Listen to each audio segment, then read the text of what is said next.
And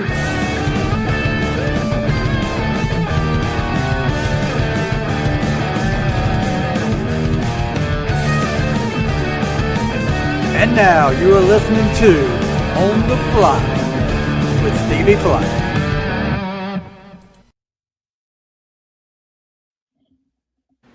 Whoops. Better put that away before people find out who I am. Anyway, what's up, guys? It is Tuesday night, 8 o'clock, a little after 8. We've been running our mouth a little bit, so we'll do a little 5-minute delay. But tonight, look at this crowd we got tonight. Is this the Four Horsemen right here or what?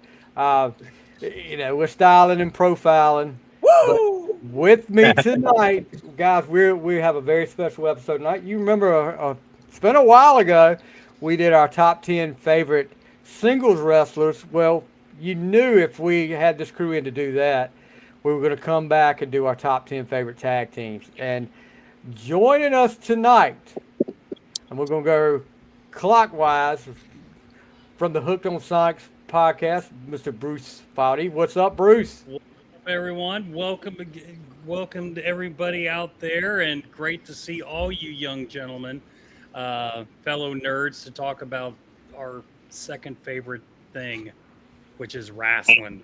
Down there in the corner, Mr. Tone. What's up, Tone? Good. Glad to be back. And in the opposite corner right below me, Mr. Chuck Ganz. What's up, Chuck? Hello. Glad to be back on. Thanks for having me back. Yeah, anytime, guys. You know I love having you guys up here. And tonight, like I said, we're going to talk some wrestling, but I want to get this today because sad day today, and because we all are big music people, and while it may not be in our wheelhouse, that kind of music, which, I listen to a lot of different music. Dolly was something I did listen to. Country music legend, just all around legend. I mean, she did movies and everything. Dolly Parton passed away today at the age of 80. I heard some people talking earlier, and big country music fans and a little bit older than me are talking about this. This just reminded them of when Elvis died. Because it was just, she's such a legendary. I mean, when Betty White passed away, everybody was saying, "Well, we got to protect Dolly." That's right. And Dolly, you knew something, and I knew something was up. I think it was last year when she came on, and they were talking about she couldn't make an appearance because she was sick. She came on, did an interview saying they had to run some tests and stuff, but she thought she was gonna be fine. And then there was more appearances that she didn't make, and then I think, was it last week or the week before last, one of the award shows she accepted via video.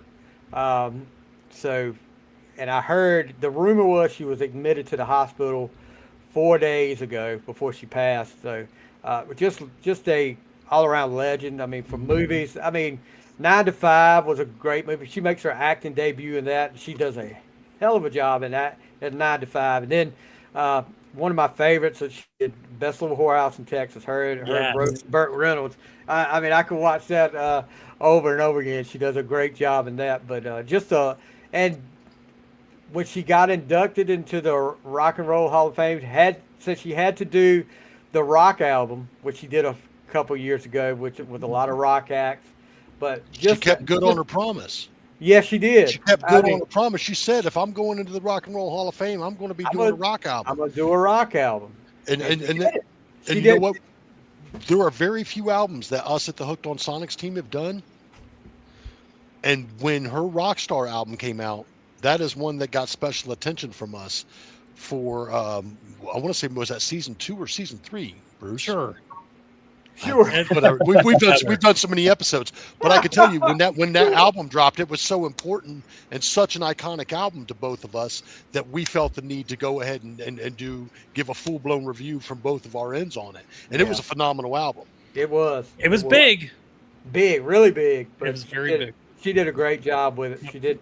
She did better coming over to rock than Beyonce did coming over to country. So that's something. Just leave it there. Yes. But anyway, anyway, yeah, our prayers and condolences definitely go out to the Parton family and to all her fans because she's leaving behind a legacy for sure. Yep. But tonight, the main event, so to say, a tag team extravaganza. We've got. Well, I won't say it. We won't have 40 tag teams because I know at least one tag team all of us should have in there, and if not, I think whoever does it is crazy. The funny thing is, if it's the tag team that everybody keeps assuming it's going to be, the question is, where is it on your list? Exactly. It's not whether they're on there; it's where are they at. Yeah. I started out with a list of 25. Like it started out with like 10, but then me and Blue from Neptune we were talking about I was going to be on here, and he brought up a couple that I kind of just overlooked slipped my mind, and Yeah. like so I had 25 that I whittled down to 10. I changed one of mine in the last hour because I had said when I was making my list, I said these guys have got to be on there, and then I was like, and something jarred my memory. I was like, damn, I didn't put these guys on there. So, but Yeah. that changed mine. But I'm not going to BS. I knew this episode was coming, but everybody knows me. I'm a very on the fly kind of guy. So I woke up this morning, was like, shit, I got to figure out my top 10 tag teams. So of course I did, spent the morning doing my research and going over some of the best tag teams and stuff and whatnot. And of what I pulled, I snatched 15. yeah. I'm not as versed as some of you guys are in wrestling. Don't get me wrong. I am versed in wrestling. However, there are certain eras of wrestling, and in one of those eras being as of now, I do not watch wrestling. But there's definitely a certain era that I can cover. And I pulled 15, and it wasn't really hard to strip away the other 5 when I take a look at the 10. So I will tell you this: there was some tag teams that I'll talk about that weren't together long. That I could, if they'd have been together longer, I think they could have made a list. But for one reason or another, and there's one that wasn't together long that did make my list. Oh, we could talk some honorable mentions. I'm up for Oh that. yeah, but I mean there's some up here that I still think would have been a great tag team to keep going, but for one reason or another they split them up. But we'll get into that a little bit later. Well, let's get into it, man. That's what I want to Yeah, do. well, I can tell you what we're going to do tonight. We started the opposite way last time. Tonight, I'm going to put him on the spot tonight. I'm going to let Chuck start us off tonight. So let's Nice. Sure. Okay. We're going to go from 10 to 1, right? 10 to 1, yes, sir. Bring it, Chuck. All right. Number 10. This tag team, they started at around 1987 to about 1991. I mean, some of the guys in the group went under the names of the Masked Superstar, the Super Machine, Crusher Khrushchev, Brian Adams, and Mr. Hole in One, Barry Dorsal. So I mean, like, don't forget about the Blacktop Bully, the Repo Man. Oh God! But this tag team would be Axe and Smash with a little dose of Crush, with the side of Mr. Fuji known as Demolition. Nice. I got you. All the way down at number 10. Wow. 3-time tag team champions.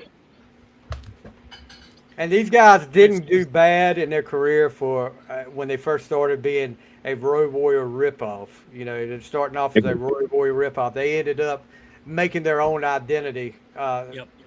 And people, when people talk about Demolition now, you don't hear, well, they were Road Warrior ripoffs anymore, like it used to be. That's true. Dude, like their entrance music. Yeah. Oh, dude. Rick Derringer. Yeah, I mean, that was heavy too. You know what I mean? Like, Smasher. You remember who was there before Crusher Khrushchev or Barry Dorsal took over? Because he wasn't the original one. Yeah. What was it like? With Moondog Spot. I was getting ready to. Yeah. Like, yeah. It's not. Was his name Larry Latham? Is that the?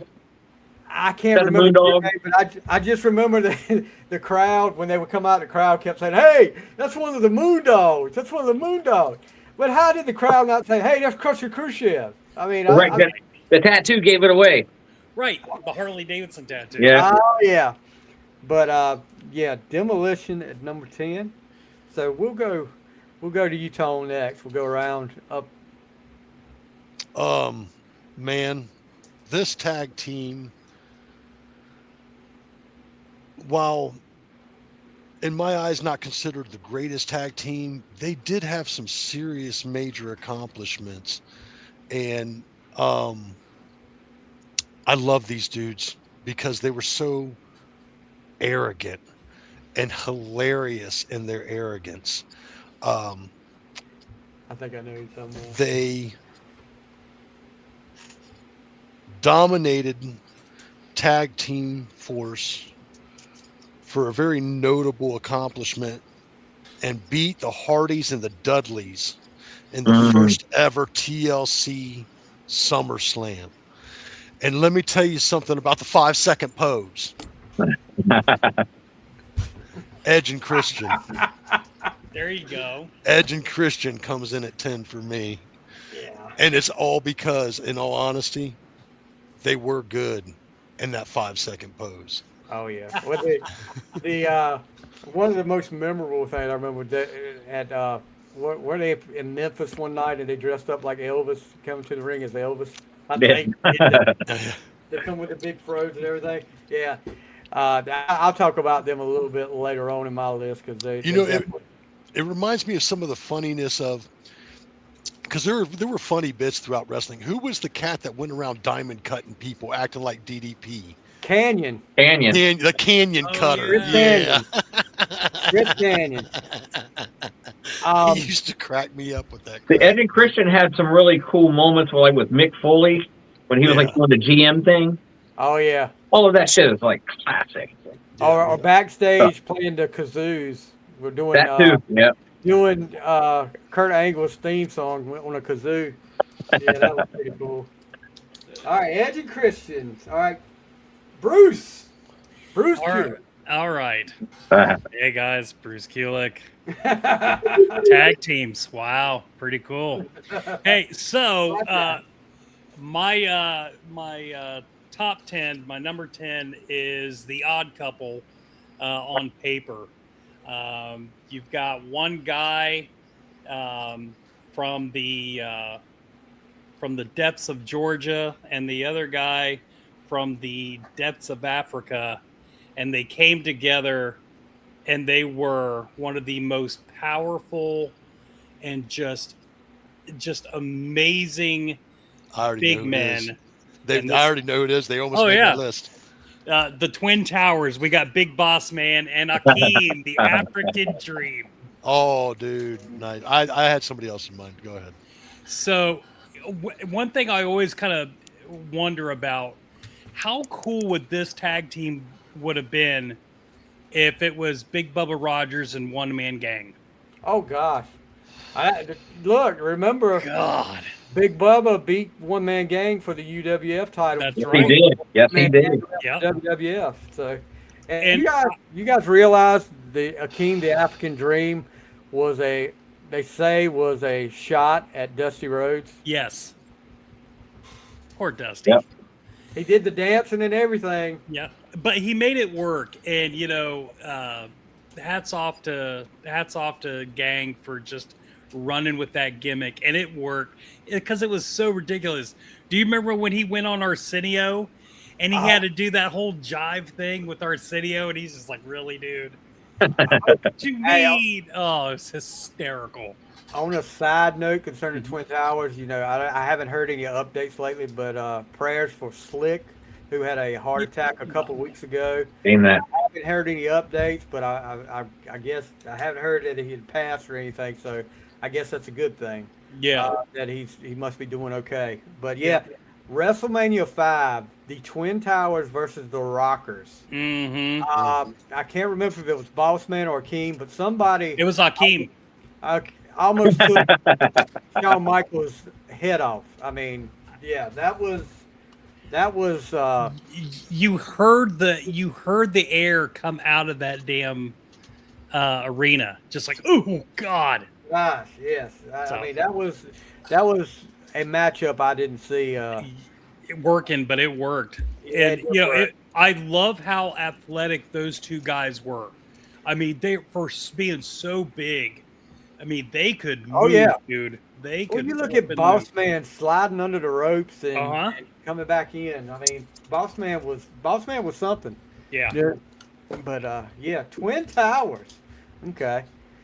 All right, my number 10. This is going to be probably a surprise to you guys because it's actually a TNA tag team, Mm. but it's one that yeah, I heard a lot of down there. This tag team, I think, if they'd have gone to WCW, or by that time, I think WCW was gone.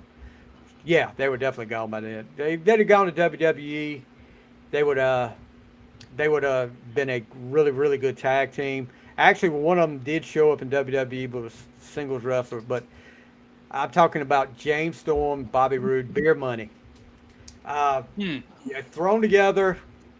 They were good singles wrestlers, which James Storm had been. I think it was what was it? America's Most Wanted was what he was in TNA with another guy, and I can't. His name escapes me now, but they ended up as singles wrestlers, and they ended up coming together.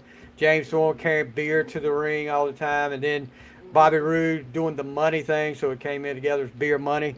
They go on to win 5 TNA Tag Team Championship, big feud with LAX, but and then ended up splitting up when Bobby Roode wins the TNA World Heavyweight Championship, and his first challenger is guess who? James Storm, and he ends up breaking a beer bottle over his head to win the match and turns heel. And I don't think they ever got back together. But I always I always thought that if they went to WWE, it would be a big addition to that tag team thing. But Vince didn't like tag teams that much. He had that little spell. He would have spells where he would push tag teams, but not a lot. Yeah, not a lot. So number 10 for me is Beer Money. Very All cool. right. All right, Chuck, number 9. Number 9. All right, this tag team, they were together from 1995 to about 2005, and then off and on until 2025. They had multiple tag titles from the WWF, WWE era, the ECW, WCW, IWGP tag champs. They had a couple different managers that you might know. Joel, I'm so big, I'm Hurtner Gertner. Maybe a Paulie, Stacy Keebler. Oh, This would be Bubba Ray, Devon with the side of Spike, the Dudley Boys. nice. Uh, I overlooked the Dudleys. I forgot all about them, but man, they were fun.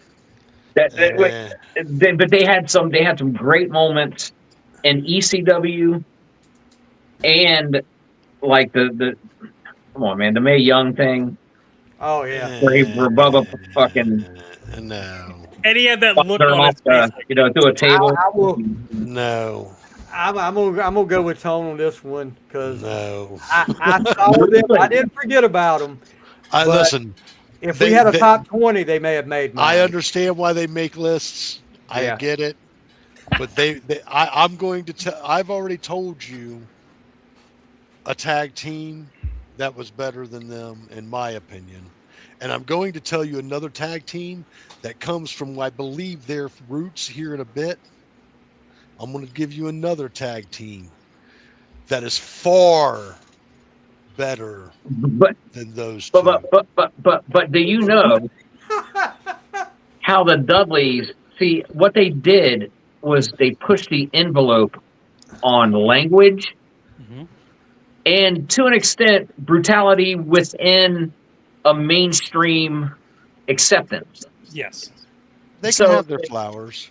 So I mean, and like the matches with the ladder matches, the TLT matches with the Hardys and Edge and Christian. I mean, We're going to get they could be a number 100 on your list, but they did those great matches It's the gimmick, dude. It's the gimmick. It started to Devon get the tables is kind of It's exactly that, dude. That's kind of stupid too. You know how every day it's like they were like the modern day bushwhackers. But no, don't say that. And I like the sheep herders, not the bushwhackers so much, but the sheep herders. But yeah, I mean, man, that's enough that didn't make my list. Just that stick, man. You knew how every match was going to end.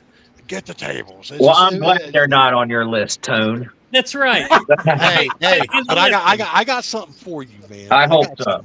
Oh, real quick, did Val Venus tag up with anybody? Because I'm sure it's going to be on his damn I'm list. sure he did some tags, but I don't think they were dominating. He didn't have a steady tag team partner, I don't think.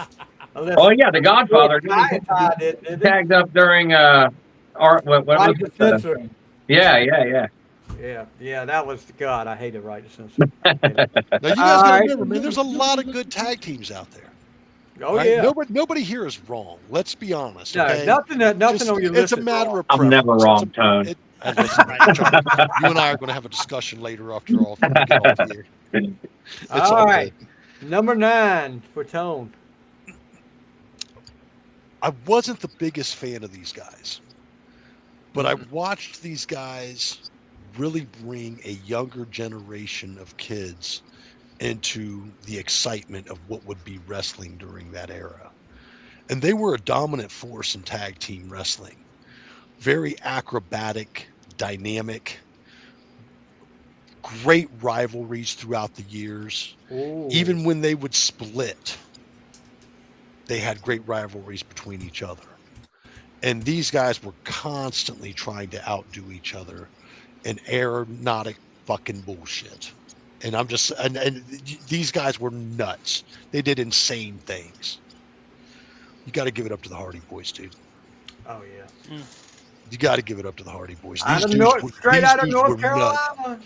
They were nuts, dude. Yeah, that's true. Yeah, Jeff had a little help there with that nuts thing too. Sometimes. Yeah, don't get me wrong, man. But you know what?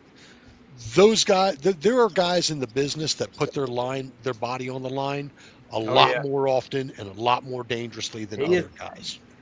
I'll tell you this funny story about Jeff. When Jeff was in TNA, we had TNA came to a theater we got about 30 minutes from here. And my daughter at the time, she was probably 9 or 10 years old, big into wrestling. Me and her went.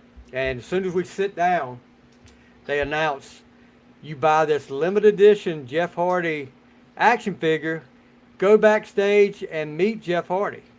And I'm just sitting there. As soon as I heard it, I was like, oh my God. And they're like lasers going in the side of my head, her eyes just going. And so I said, let's go. We'll go. So we did it. We sit there waiting in line, and the whole time we're in line, she's just like, blah, blah, blah, blah, blah. I'm going to ask him this. I'm going to ask him that. I'm going to ask him that. So we get up. There's 2 guys ahead of us in line.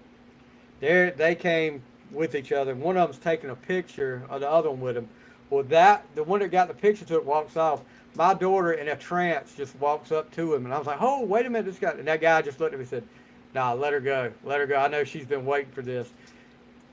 Didn't say a word to him the whole time she was there. Just looked at him like... She froze up. She froze up. Because one of the things she said, I'm going to ask him for his phone number, Daddy. And I was like, yeah, you go ahead and ask him. You did it. But yeah, she froze up. But as soon as we got out of there, she was like, Daddy, can you believe I just... She started talking again. I was like, yeah, you didn't say a word to him, but you got to meet him. So he was really nice too. He asked her questions, and she may have nodded her head at him like when he asked her yes or no questions. So, but yeah, really class act. I do like Jeff Hardy and Matt Hardy too. Out of North Carolina, so good things come out of North Carolina. That's right. They didn't make my list, but they were close. So Bruce, number 9. All right, number 9 for me. So these guys were the first really big, nasty heels that you just love to hate. And, they weren't together very long, but I believe they were WWF champions think twice, and that is from Mother Russia, Nikolai Volkov, and Sheiky Baby Iron They almost Sheik. made my list, dude. Dude. They almost made my list. Yeah, they weren't very agile. They weren't very coordinated. No, but the heat that those guys got, Yeah. they made watching them super interesting, and you just wanted to see their asses get kicked. And I always loved Sheik's boots. Always loved Sheik's boots. And I love the whole thing where he Nikolai Volkov would sing the Russian national anthem and just hey, God, what about Sheik and them bats? Oh yeah, man. Oh yeah. The Persian clubs. Yeah. Bob Backlund did it. Yeah, Backlund did do it. Sheiky Baby broke his back and made him humble. He did. We won't talk about when he put the camel clutch on Hogan. What happened before that? Because Sheiky Baby got a little excited before he did. Possibly. Allegedly. All Sheiky Baby. But yeah, so that's my number 9. And of course, Classy Freddie Blassie is the manager. Picture that geek. Yep. Yeah. So good. They were. I remember. I watched NWA Crockett, but then when the first Saturday night main event come on that I watched, I think they wrestled the Bulldogs, and that was, oh my gosh, it was a great. I love the Bulldogs, and then I was scared to death that night they were gonna beat the Bulldogs. So yeah, but yeah, she could get heat wherever he went. Even when he was old and went to WCW, he got heat there. He did the Persian Club thing with Sting, but he just couldn't pull it off like he used to. He was pretty beat up. Yeah, he was there for a paycheck. That was it. All He right. deserved it. Yeah. Number 9 for me. This is a tag team. Didn't stay together long, and this is one of those things you say, what was WCW thinking? They put these guys together, kind of. One of the guys didn't even know they were going to be a tag team. He was told he was going to get a run with a major singles championship, and then somebody said, "Well, you're coming to. We're going to be tag." And the other guy said, "We're going to be tag team partners." And he's like, "What?" And they didn't even have a name at first. So they come out with a name. They come out, and they end up being one of the best tag teams to come along. The chemistry was there. They had the deaf heel persona go. I mean, I'm talking about the Hollywood Blondes, Pillman and all. The Hollywood Blondes. Even though neither one of them was from Hollywood, but you had Austin, who was the cocky, aggressive heel, so talented, had that bowl haircut at the time, and then Pillman, so athletic, and I just remember when they came out, they had that big feud with Shane Douglas and Ricky Steamboat, which they had some great matches with them. But then when they do with the Horsemen with Flair and Anderson, they do the Flair had that segment, Flair for the Gold, and kind of the first parody thing that anybody ever did. They did Flair for the Old and had Pillman playing Flair, and we're just walking out with a crutch. Yeah, but Pillman, I think, got a leg injury, and that kind of led to the downfall. WCW splits them up and has them feud. You can't. That's stupid. There's a lot of tag teams in WCW around this time, from like '92 to like '95, that were together. That could have been, if they'd have kept them together long enough, would have been great. But for some reason, WCW's like, okay, you had your little 4 or 5 months, we're splitting you up. And I'll talk about some of them in my honorable mentions later on. If you look at that tag team, that's when Brian Pillman kind of started messing around with that loose cannon vibe, getting a little manic. Definitely. And then after their feud, he was off to the Four Horsemen, I think, after that, right? Yeah, he stayed babyface for a little while, and then he went heel when they did when they started the whole Flair Sting serve when he kicked Flair in the back of the head in the Arn Anderson match, and that was the start of the New Horseman, I guess. Yeah, yeah. So that's my number 9. Number 8 for Chuck. All right, number 8. This tag team got together in 1995, about 2001, and then 2014 to present, off and on. They held multiple world tag titles and in multiple different federations: WWE, WCW, in the WWE. I think ROH. I could be wrong. TNA tag titles, and one of their managers. This might be a dead giveaway. Michael P.S. Hayes was their manager to begin with, and that was in the WWE. And they also had their own wrestling company, and not to be confused with the Hardley Boys, but like Tony. But mine's number 8, the Hardy Boys. Nice. Yeah, their own wrestling company, Omega Wrestling. I remember that. Yeah. But yeah, those guys, just like Tone said earlier, especially Jeff, put your body on the line every night, do some crazy stuff.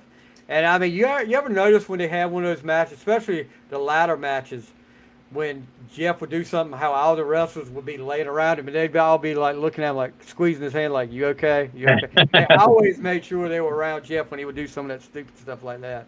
But yeah, the Hardys were just great. I mean, not super good on the mic or anything like that, but I mean, the tag team, how they just work together naturally because they're brothers. Dude, they did some crazy stuff with some great matches. Crazy aeronautics, dude. Like, these guys were nuts. Like, you see Lucha Libres do some crazy stuff, man, but these guys really... There's only one other tag team I can think of that really kind of pushed the envelope like that, and they're on my list, but they come up later. But I'm telling you, man, like, there were guys that just really put their body on the line, and those were 2 of them. You got to give respect where respect is due. And Chuck, before we continue on, I just got to tell you, dude, I love that shirt. You know, I'm such a huge Obituary fan. I just, on a side note, I just finished all of their albums, listening to them all from front to back. I listen to them. I listen to all their albums at least once a week. I got you. Nice. All right. Number 8 for Tone. Number 8 for me. So we're going to head on over to the WWE. 2 of the biggest phenomenal wrestlers who had a long time rivalry and, family thing. There was just this ugliness between them, and these guys were monsters of the industry. Both had some of the greatest entrances you ever saw in your entire life, and if you were a tag team and you knew you had to go up against these 2 dudes, you knew you had your work cut out for you. I'm going to give it to the Brothers of Destruction. Okay. Kane and Undertaker. Ooh. Didn't make my list. Wasn't even a thought. Wow. Man. It's understandable. They get overlooked. They were a good tag team. Damn. They do get overlooked. They were a good tag team. Could you think I'm in a tag team, and guess what? Our next match is against what? Yeah. Yeah. What was the match? Brothers of Destruction Match when they came back. I think 3 of them came back. Was it Kane and Undertaker versus DX with Shawn Michaels with the bald head? I think that was the last match Michaels ever wrestled, with good reason. After that, I think he was like, "Okay, I've had enough." But Kane and Undertaker, yeah, I forgot. I mean, wow. See, that's another case of what I was talking about earlier. A lot of these tag teams that you don't think about, you think more of some of these guys are singles wrestlers. Yep. And you don't. They just didn't wrestle like a tag team. I guess that's what you say. It's not that they weren't a great tag team, but they just didn't wrestle. They weren't known as a tag team, Right. as much as some of these other guys are. But yeah, definitely, I wouldn't want to face them. I wouldn't want to face them every night. I'm sure my list kind of shoots for guys that people maybe forgot about, or they Right. didn't have the longest runs, but they were phenomenal when they were together. And I like some of these guys I consider underdogs, man. And when you think about tag teams, because they're not the first teams that come to mind.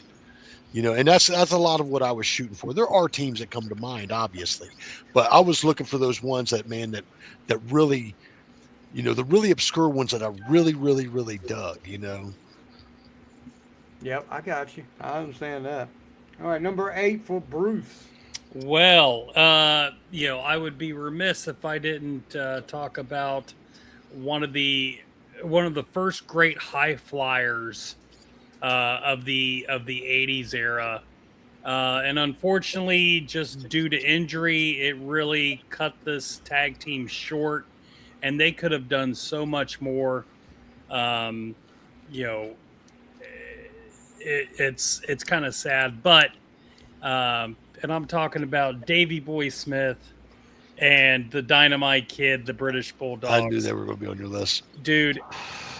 Just watching Davey Boy with just his power, and then the Dynamite Kid with all these like high flying things that he would do, and of course Matilda sealed the deal for my still to this day love for English Bulldogs. They were just such a great babyface team, and I just wish that Dynamite could have stayed healthier, but he had that real bad back and neck injuries, and it was pretty sad. But yeah, so British Bulldogs for me, number 8. Nice. Man, when I was a kid, I loved the British Bulldogs. Mm-hmm. They missed my list by that much. Yeah, they were on it, and then some others had to get in there. But yeah, I mean, like their matches with the Hearts. Yes, the Hart Foundation. Oh yeah, they put them on the map. And like those snap suplexes. Mm-hmm. Man, I mean, just some really excellent matches. Yeah. And again, the way that Dynamite Kid, he would do those snap suplexes, like, God, they were just like they should be.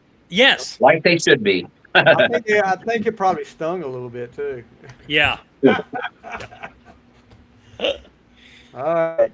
So number 8 for me is another tag team that got thrown together from two singles wrestlers. Maybe not as good as Pillman and Austin, but I don't think it would have worked as well if they had kept their names that they had as singles wrestlers.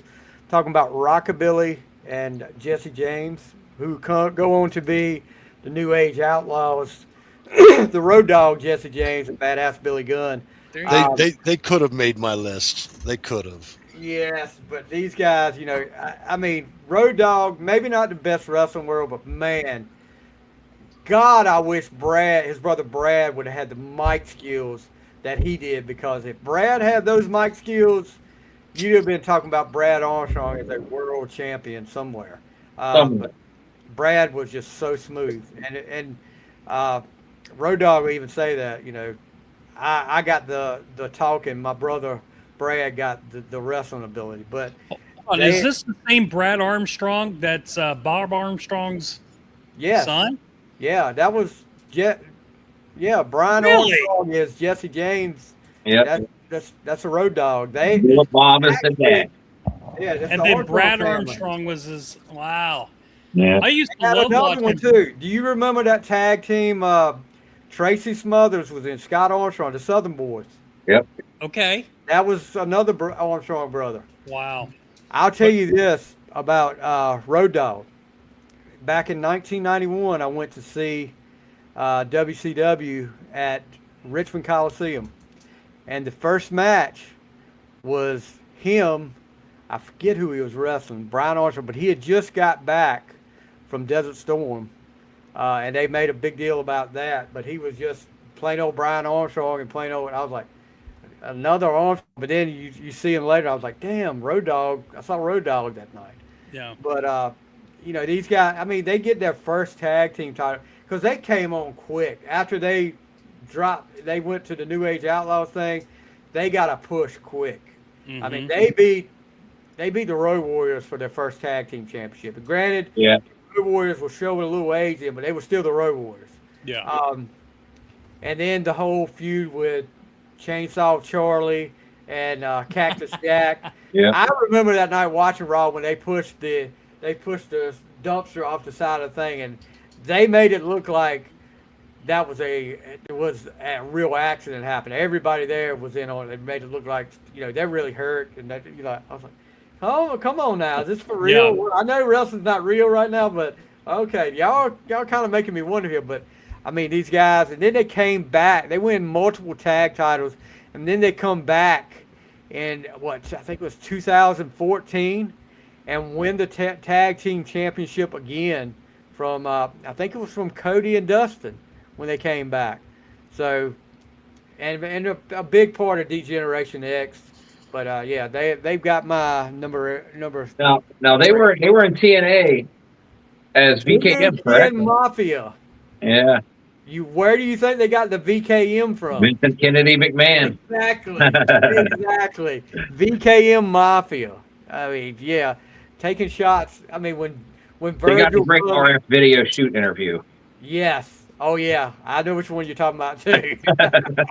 Yeah, it's just like when Virgil came over to WCW and he became Vincent. Yeah, that's right. Vincent. Yeah. So, anyway. Number 8 for me, New Age Outlaws. So this number 7 for Chuck. Number 7. This tag team started around 1978, maybe 79 in that little area, till about 1988. Then they came back from about 89 to 92, and they wrestled they wrestled everywhere. World class NWA, AWA, got their start in Georgia, I believe, or Mid Atlantic. Started with some Fantasia. Started by Michael P.S. Hayes and Terry Bam Bam Gordy. They added Buddy Roberts, and Jimmy Garvin was an honorable member per se. And don't forget about, as we just brought up, Brad Armstrong as Bad Street. Brad Street. The Freebirds. Yeah. The fabulous Freebirds. They almost made my list. But yeah, they were. I'll tell you, talking about Classic. Bad Street. If you go back and look at Super Brawl 1, it's the Freebirds against the Southern Boys, and it's for the U.S. title was vacant. This is for the U.S. title. If you look, I think Humperdinck was managing the Freebirds then. He was Big Daddy D. Yeah, Big Daddy D. He starts interfering in the match. Well, when he does that, Brad comes running to the ring. And you notice it. I noticed it when it happened that night. Brad's boots, when Bad Street comes out, he's wearing the same boots. And I'm like, freaking Bad Street is Brad Armstrong. I'm telling you. That's Brad. My friends were looking at me like, you're crazy, dude. I said, it's Brad Armstrong. And when it finally come out, I was like, I told y'all. I said, I noticed too many things like that. But yeah, Freebirds, I mean, I remember the first time seeing them, I read about them because I didn't have cable or anything like that. I'd read about them in all the magazines and then watching the NWA Pro one Saturday night, the syndicated show. And this was doing Great American Bash in 87. And all of a sudden you hear the Bad Street song. And I'm like, holy crap, here they come, Gordy and Roberts and Hayes. I think that night they fought Ivan Koloff, Manny Fernandez, and Paul Jones. I think Rick Rude had just left for WWF, and they had to put Paul Jones in there, and God knows, Terry Gordy planted him.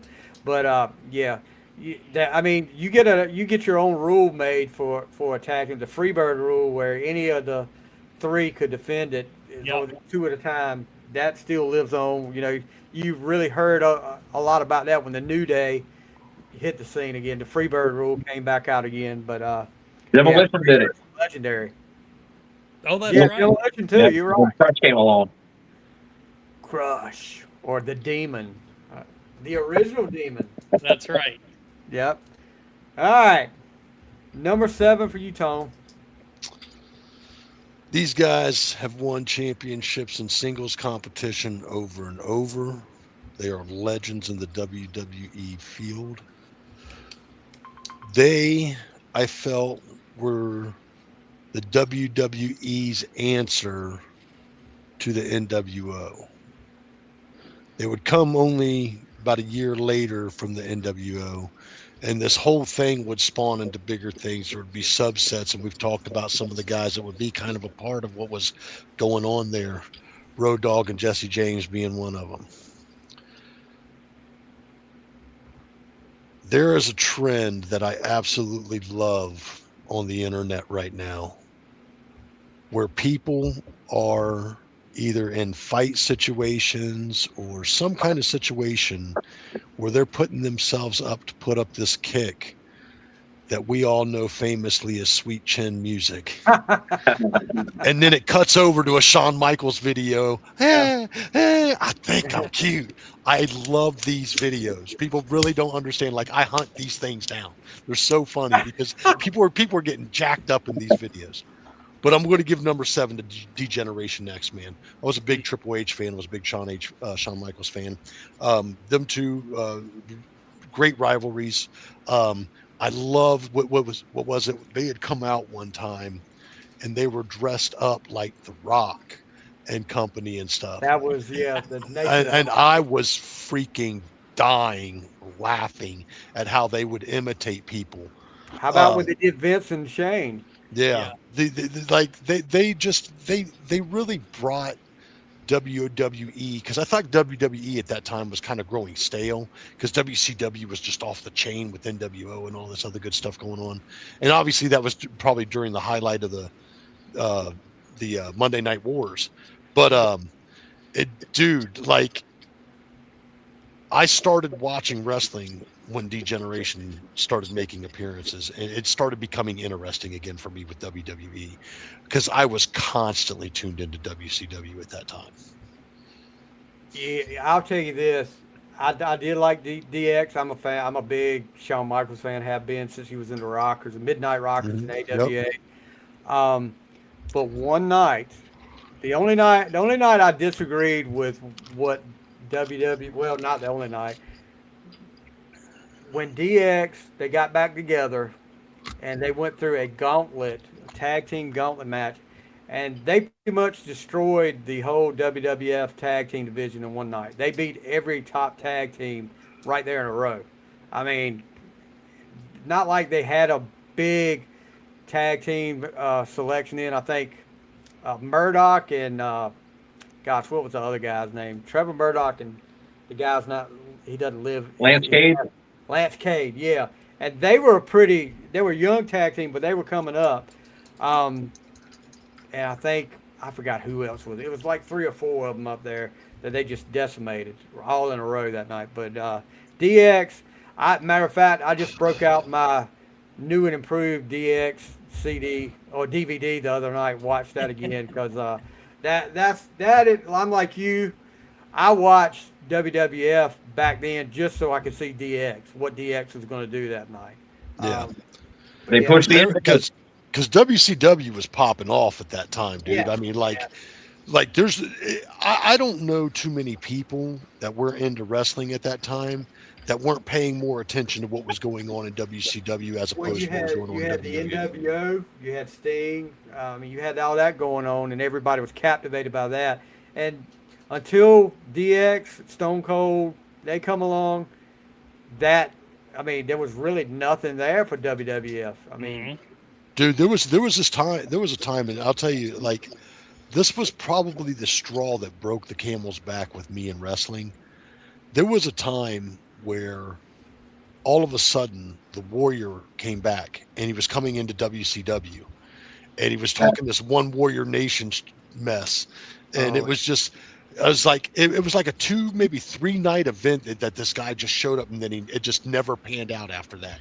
And I remember just being so jaded with wrestling at that point. I was just like, You got me pumped about the Warrior, and then no Warrior. Well, that's all Warrior's fault. And dude, and I was young. I didn't know, I didn't know the politics of things and how that worked out. There wasn't the internet to tell us that the Warrior was this big jerk off. Yeah. Yeah, you I don't know if you tried to watch Halloween Havoc pay-per-view from that year when Hogan and Warrior fought. Yeah, that would have jaded you from wrestling right there, the whole pay-per-view.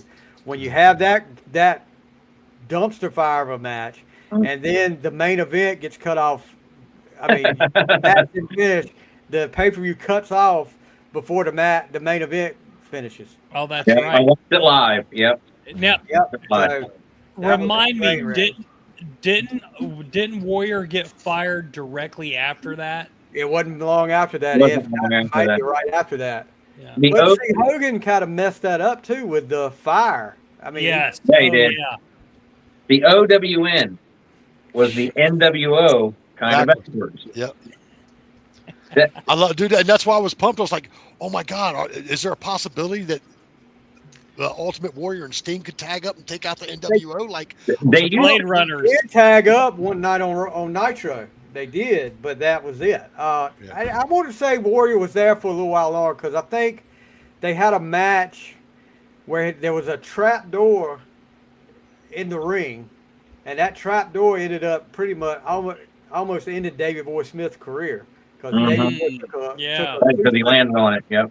Yeah, so I think he was there for a little while longer after Halloween Havoc because I can't blame everything on Warrior on that Halloween Havoc match because Hogan screwed up that fire. Yeah. He liked to lit himself on fire.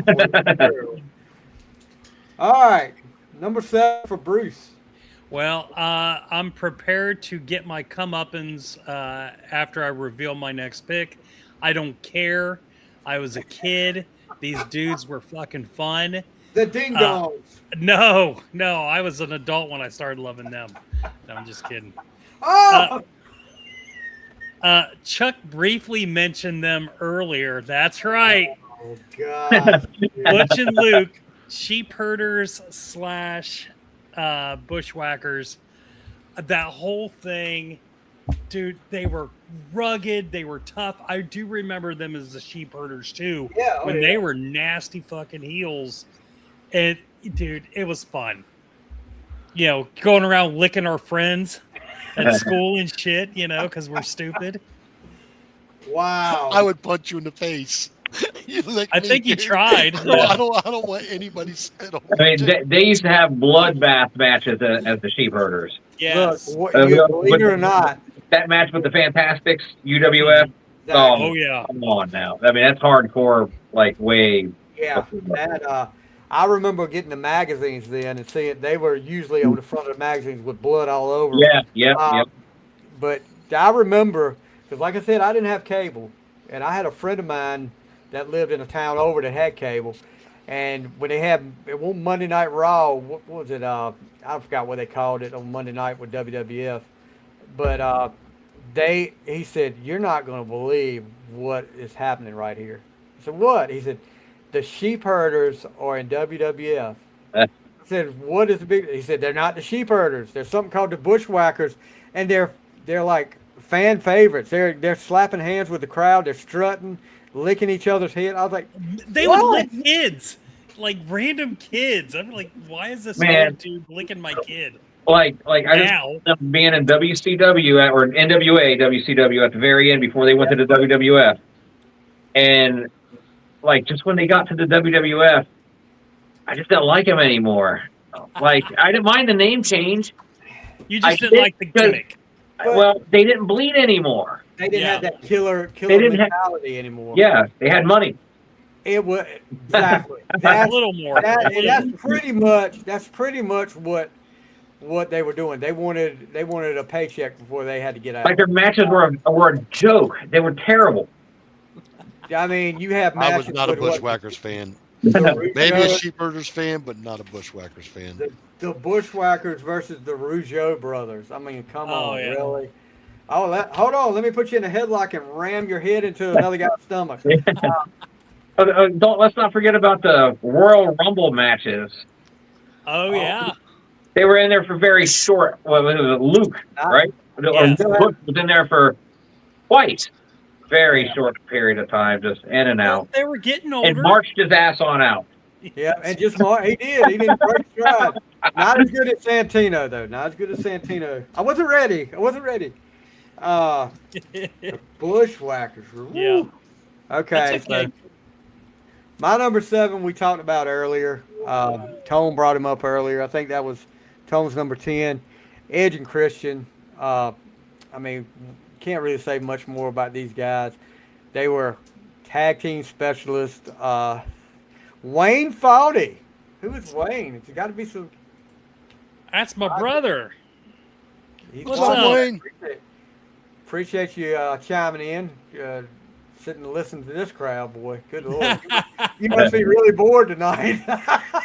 Who's some of your favorite tag teams? Bruce, yeah, or Wayne, excuse me. So tell us how many times, is he your older or your younger brother? Yeah, he's Tell us how many times you guys got Bruce in a is the wrestling baby. match and he put you and you put Bruce out. You want to know what's crazy? Bruce is the baby. I've known Bruce since he was 5, and I don't believe I've ever met any of his family except That's his true. mom. I'm the Yeah.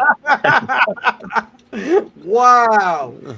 Okay, so Edge and Christian, I mean, and now they're together. What is their name now in AEW? Because it's not Christian anymore. What's he called? So Cope?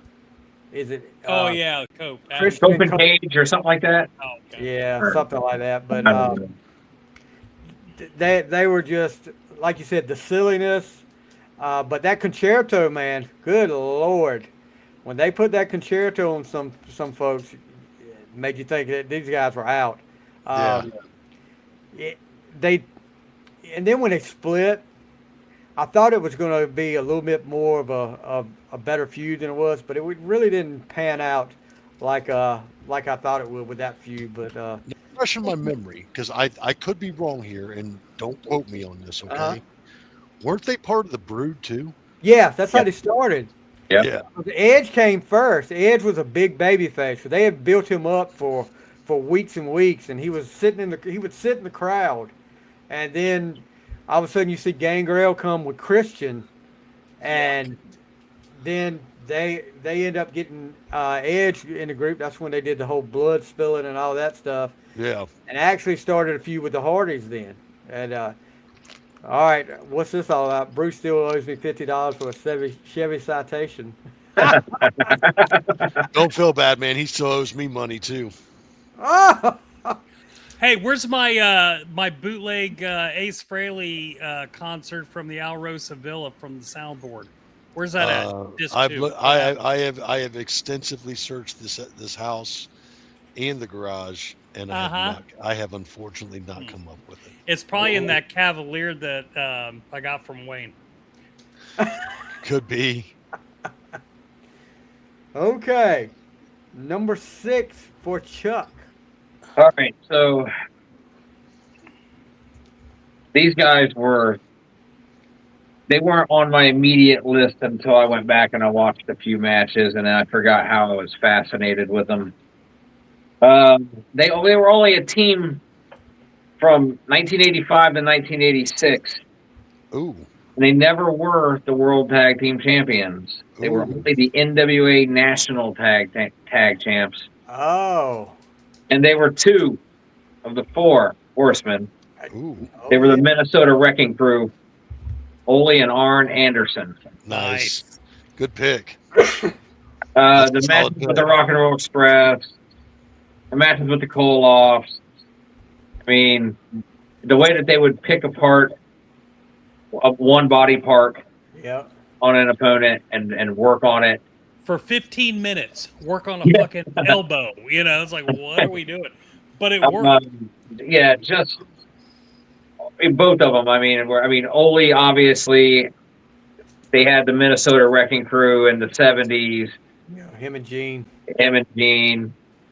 But like, I don't know. I mean, just their time into NWA was very short. I mean, as far as like them tagging up, but I mean, they were definitely like I don't know, like a movie style Like you would see them in the movies or something. Like they were like that type of like bad guy team.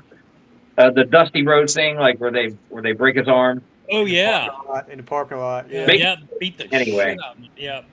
Dusty saying, "Make it good." Make it good. Make it good.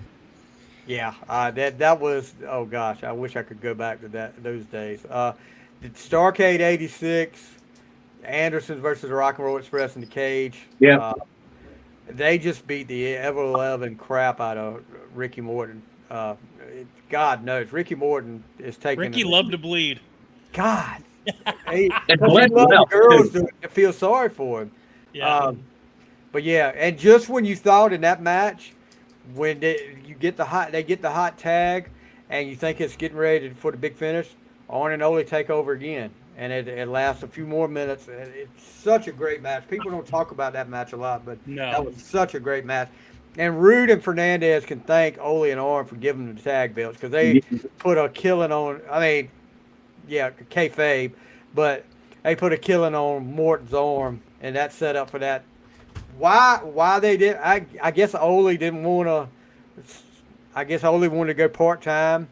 Why they didn't get the belts and gave it to Rude and Fernandez. So that's the only thing I can figure there. But yeah, Ole and Arn, man, between the Gourd Buster and Ole jumping off the top rope on somebody's shoulder, yeah, they were devastating. Mm-hmm. Better than Arn and Telly, and I'm sure that people would argue that. I think it's different. Oh. So this brings up a good conversation, and these guys almost made my list. So in regards to Four Horsemen, me and Bruce were having this discussion earlier, and we got into kind of a bit of a spat about it. My favorite tag team out of the Four Horsemen would be of one of the most recent renditions or last renditions of the Four Horsemen was Dean Malenko and Chris Benoit. I agree. Hey, let me tell you this. They would not make my list, but that was an excellent tag team. Yeah. I mean, they were everybody. As soon as you hear Benoit's name, of course, with good reason, you're thinking murderer. But Benoit, I was pushing. Granted, I wouldn't have a hotline to WCW. I was pushing for Malenko to be in that last thing of the horse. I said they're stupid if they don't put him in there and put him and Benoit together. That would be such a great tag team, and they did it. I was like, but dude, listen. It's a dark cloud that's over the Benoit name, but at the end of the day, man, he came from a great wrestling school, and he was one of the greatest technical wrestlers there was.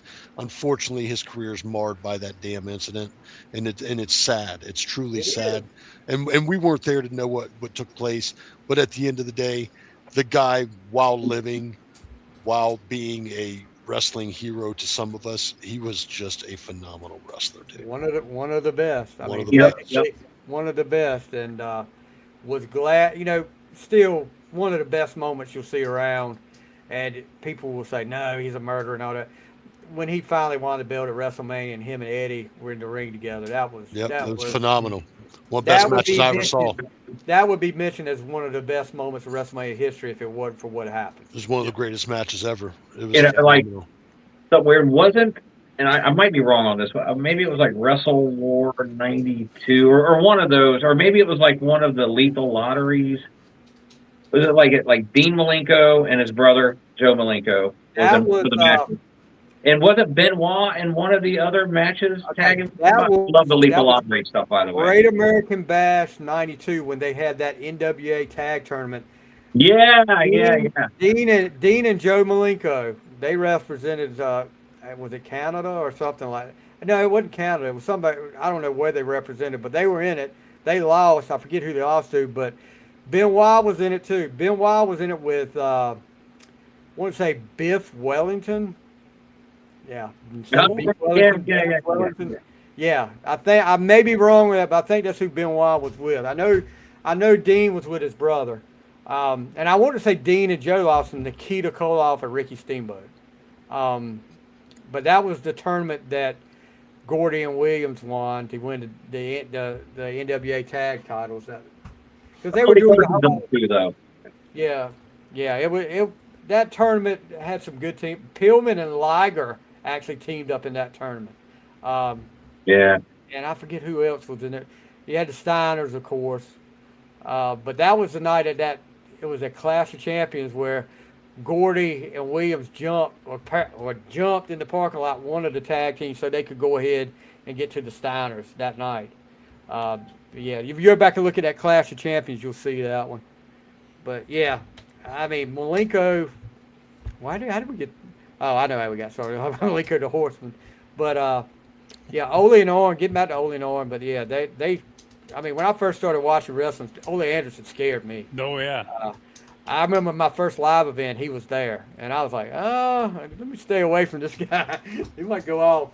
But Like I remember like seeing in the magazines, Ole, but then when I finally got to see him, and then like when you're able to go back to like some of the history or whatever, and like the feud between him and Dusty Rhodes. Oh yeah. He's telling Dusty, it'll never be over. And it's just like, whoa. I remember when he came back in '86 after he had that leg injury. He told Dusty, '86 would be your last year. Just go ahead and put it. '86 is your last year. Dusty's over there. Whatever, baby. So number 6 for Tone. Hey, Justin Butts. What's up, buddy? Number 6 for me. These guys would be members of the NWO and maybe not the most technical of wrestlers. No. They were monsters of men. Very powerful in their own right. Very powerful as singles wrestlers. One of their members has one of the greatest taglines of all wrestling history, and that would be "Ayo." I'm gonna give it up to the Outsiders, Kevin Nash and Scott Hall. How many nights did Scott Hall get hit in the head with beer in the ring? And I just remember that one night when they hit him and it got his whole hair, and he just went. He played it off and just went. Yeah. That was when Hogan turned heel, right? Yeah. Oh yeah. Hall and Nash. I mean, when Hall came out that night, and they had the weirdest match. It was almost like two enhancement guys, I think, wrestling each other. One of the guys from, what were they called? The Wrecking Crew in AW. I can't remember the guy's name. Mike Enos. Mike Enos and somebody. It was like almost like an enhancement talent wrestling. And you see, I was you look up at Scott. I was walking. I was like, "What the heck?" Larry Zbyszko. That was the start of history there. The start of when WCW started taking over, and then to see them do what they did with the tag team division, you kind of knew that Nash was going to want to go on and be a singles wrestler, but he didn't really go that way for a long time. I mean, he stayed there with Nash. Hall and Nash stayed together for a lot longer than I thought they would for the tag team. But the Outsiders, that was when I actually felt like it was back in the old days again. There was something could happen. And I remember the night at Disney. Yeah.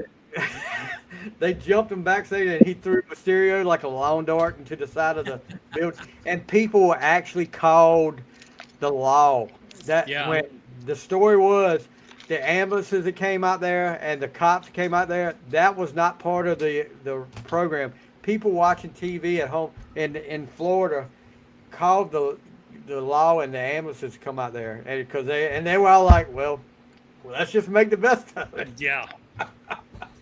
But yeah, the Outsiders, great tag team. They didn't. Again, the heat that those guys were able to generate. Just amazing. Another fan of the podcast, one of my podcast buddies, talking about one of our other podcast guys has the same denim vest and jeans and wears it without a shirt, just like Scott Hall did. Nice. That's great. Well, we call the Justin Butts guy. He sounds like Tommy Rich when he talks, so we call him Wildfire. Hi, baby. Anybody talking about being fired up? Yeah. Tommy Rich, no tag team with Tommy Rich made my list, by the way. So, not the York Foundation or anybody. Thomas Rich. Thomas Rich. Didn't y'all think that was weird, though? That, Of I mean, course it is. Terry Taylor, okay. Mike Rotundo, okay. But then you got two of the most southern rednecks joining the York Foundation, Richard Morton and Thomas Rich. Yeah. I mean, And all they got to do is open their mouths. yeah. Game over. If we make them both wear a ponytail, that'll change everything. But no, you can't get away from it when they open their mouth. All right, Bruce, number 6 for you. All right. We're going back to the AWA days. When I first seen these guys, they were Rock and Roll Express knockoffs. And I didn't care. Like Marty Jannetty and Shawn Michaels were doing some really cool stuff. So Midnight Rockers, and then obviously they went to the WWF, just the Rockers, and again, some phenomenal matches. Their chemistry was just so unmatched. They had been working together for so long. I mean, timing was perfect. That the whole angle when they broke them up, that was such a great thing they did. You know, where Shawn Michaels kicked Marty Jannetty through the barbershop window, and just that whole thing. I mean, and again, let's go back to WrestleMania 5. That match with the Twin Towers, dude. I mean, just phenomenal work. Phenomenal work. I'll tell you this, and you guys may not remember the match. WrestleMania 7, they fought Barbarian and Haku. Yeah. That was a great match. And Haku, dude, he laid something into him. Yeah, Haku and somebody. Haku has been with a few tag team members. I was trying to put him somewhere on my list, but yeah, the Islanders. That's right. Yeah, the Tonga kid. Yeah, so good, man. Kyle talking about the York Foundation. Should have had a girls wrestler called her Peppermint Patty. She should have joined the York Foundation, and she could have been the York Peppermint Patty. Yeah, put Sherry Martel in there, because that would have made just as much sense. Oh God. Oh Lord. Okay, so number 6 for me. And we've talked about this earlier. Actually, Bruce talked about these guys earlier. And like Bruce said, if injuries hadn't took one of these guys out, then these guys could have been a dominant force in the WWF in the 80s. Talking about the British Bulldogs. Like I said, watching the Saturday Night's main event that night. This was, and I'd been watching NWA, but to see them doing what they were doing, I think they had just won the tag belts. And they showed the highlights of how they won the tag belts, where one of them was perched up on the top turnbuckle, and the other one just rammed I don't know if it was Valentine. I think it was Greg Valentine. Yeah. Head butted, and Valentine just did the whole Ric Flair flop. But yeah, Bulldogs were so impressive. Like you said, the snap suplex. Matilda, Matilda was okay. That was okay. I didn't like the whole Matilda Bobby the Brain the Weasel with the Islanders. But yeah, and I thought maybe there was a chance that they would get another shot. Demolition, they had a great match against Demolition. This was in like '88 for the tag belts. Had a chance to win it, but and another great match. I don't know if guys have ever seen it or not. This was after they left the WWF. British Bulldogs versus the Rock and Roll Express. Oh wow, no. Yes, they ended up going to a time limit draw, but it's a great match. It's one of those it was a dream match back then, one you never thought you would see. But just even with Dynamite slowed down a little bit. Yeah. That was probably after the Rougeau thing. Yeah. Yeah, definitely. They had left. This was like 80, because Rock and Roll Express had left NWA too. So Yeah, Okay. yeah. So wait, I wonder what federation that was. Was it CWA or something? I can't remember what it was. It was some. It was a special event. I'll have to look it up. But it was a Was it special. in Canada? Nah, I don't think Like so. they didn't, because I know didn't the Bulldogs go back to Stampede? They went back to Stampede and they broke up for a while. Let me see if I can find it. While I'm doing that though, you guys, let's go Chuck with your number 5. Okay, number 5. This could be a dead giveaway right here. 5-time NWA World Tag Team Champions. They got together in 1983. They were tag champions, and from 85 to 88 within that 5 times. And I think they got their start in Memphis. They wrestled in Mid-South. I believe they were Mid-South Tag Champions as well. NWA. They wrestled in NWA, AWA, Smoky Mountain Wrestling. 1 or 2 matches, maybe, in the WWF. Came back in AEW. They feuded with the Andersons, the Koloffs, the Midnight Express, the Rockers, the Heavenly Bodies. We just talked about them, the Rock and Roll Express. Nice. Dude, so I live just outside of Knoxville. Like, people to this day still talk about the Rock and Roll Express and Smoky Mountain Wrestling. Yeah. Like, when it was great, it was great. People still talk about it.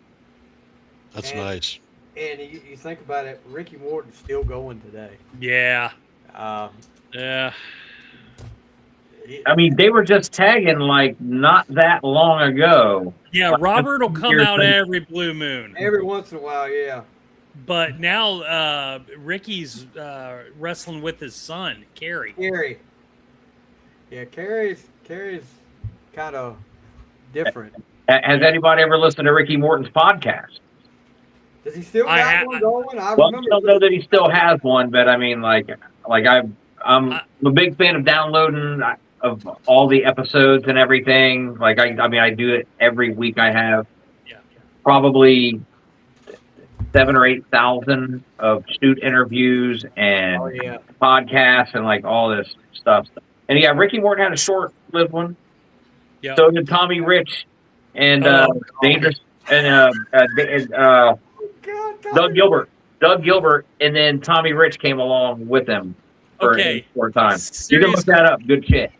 Serious question. And Jerry Butler? All right. Who would you rather listen to a 20-episode podcast with?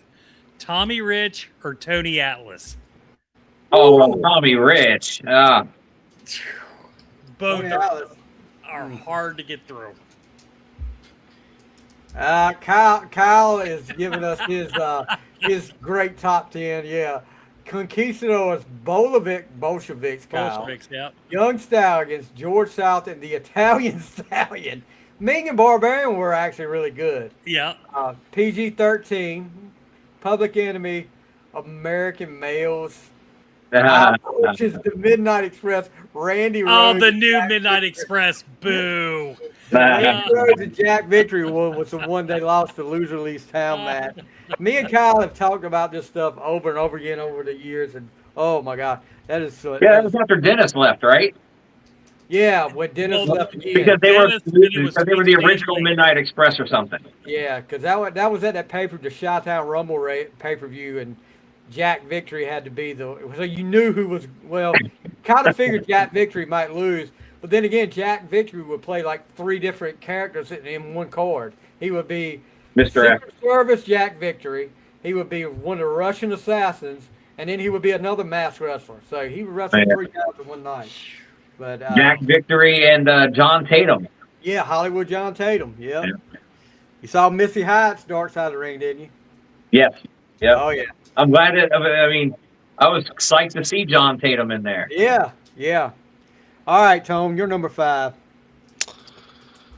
This goes out to my good buddy Chuck. Uh-oh. This ought to be good.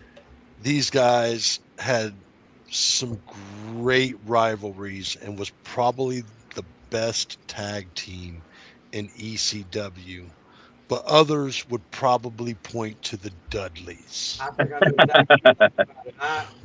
I And will that's go- my exact statement. But I'm going to give my number 5 to two guys who really understood what it meant to put their body on the line for the business. And they probably weren't making big money in ECW. That goes to Rob Van Dam and Sabu. Come on, man. Come on, Brett. Oh, I actually thought you were going to go with somebody else. they were one of the originals in my list, but I thought, man, they didn't do like enough. They were good though, dude. It's hard to like. I'm not. I wasn't so worried about the championships and all that grand stuff. That's great. That's nice. But man, did they entertain me? Did they really? Were they really good wrestlers? And Rob Van Dam and Sabu really laid it down. Dude. Yeah. I will say that I thought you were going to go with a tag team from ECW people don't talk about, and unfortunately, one of the guys in that tag team passed away before they really could. I mean, they made their way in ECW, but they could have been big. I'm talking. You remember the Eliminators? Yeah. Cronus and Saturn. Yeah. Tom Cronus and Perry Saturn. Yes.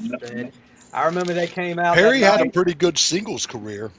Yeah, but if Cronus hadn't passed away, and they just stayed together. Oh my gosh, that when they came out and did the WWF Invasion that night, and they just have that move they had where they did the kick and total elimination.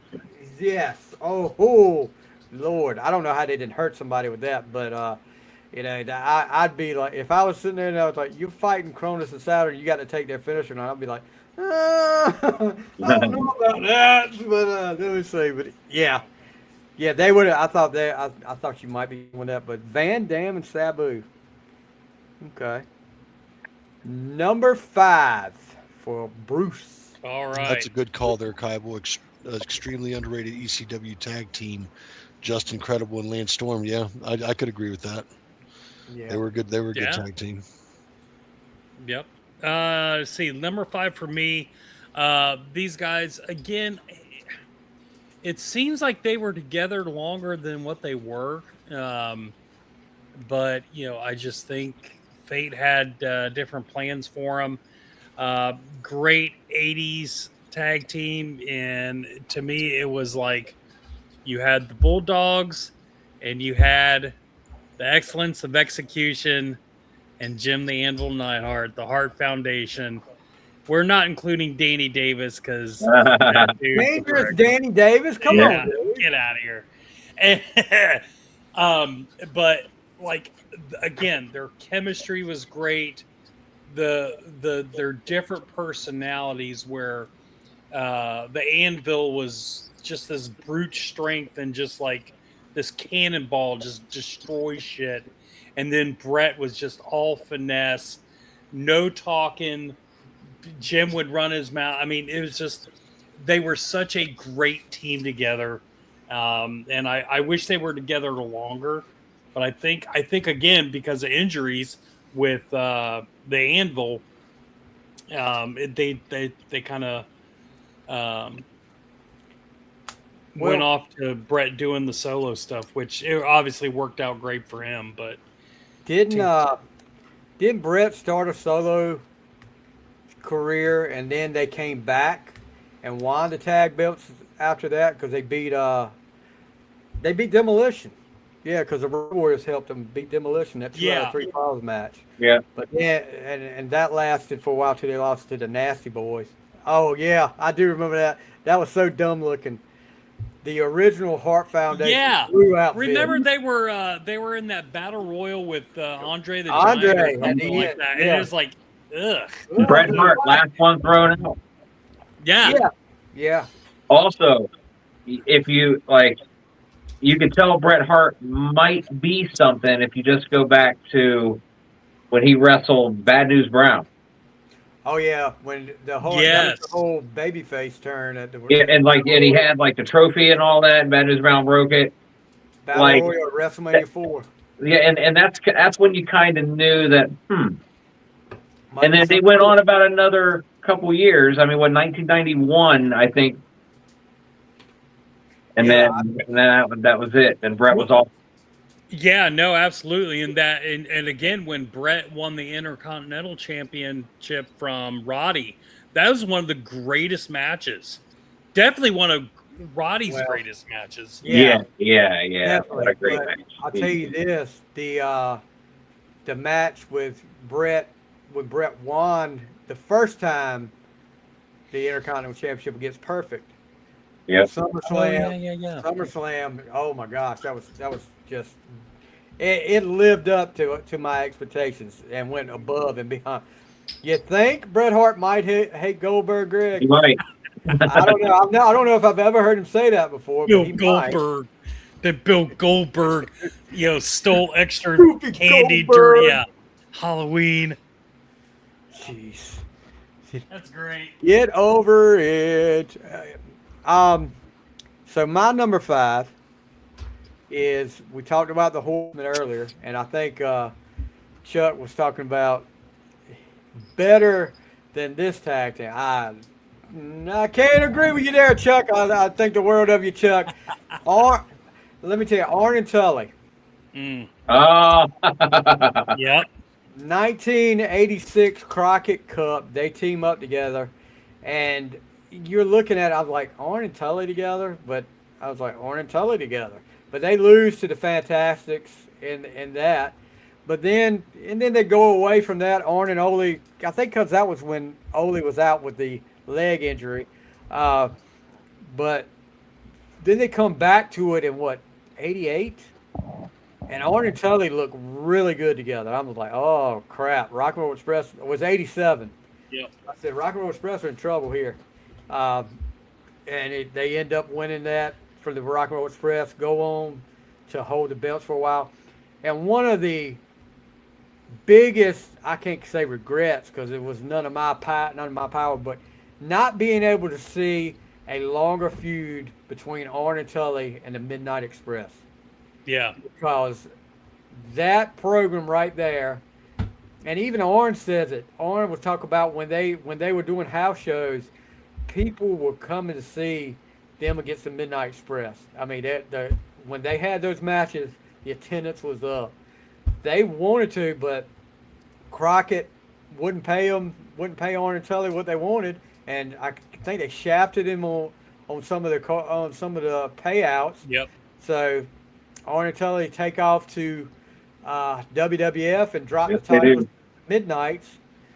But yeah, I mean, because I was just like, this is going to be great right here. And you never got to really see them wrestle on television. I don't think they ever wrestled on television because when they did the Clash of Champions, when that was going on, it was the Midnight versus Flair and Wyndham. And that was a great match. If you go back and look at that, that was a great match there.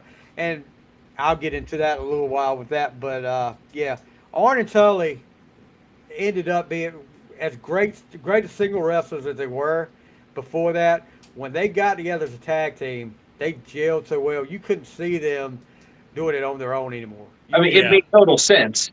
Yeah. Since Ole was out of the picture. Yeah. Arn and Tully. And it to this day, let's see, Brett Owen SummerSlam. Yeah. That's cool. Yeah, great match. Dude. Great match. But to this day, it still pisses me off how, when Arn and Tully went over to the WWF, become the fucking Brain Busters. Which is such a stupid name for a tag team. And they just didn't do anything with them. And, they deserve way better than that. And, again, that's Vince saying, fuck you guys, know your place. Yeah. But they had Bobby Heenan as their manager, though, so, I mean, it was cool. Yeah. Yeah, Bobby Heenan as a manager was fine, but I didn't like the Brainbuster name. No. And their matches weren't as classic. No.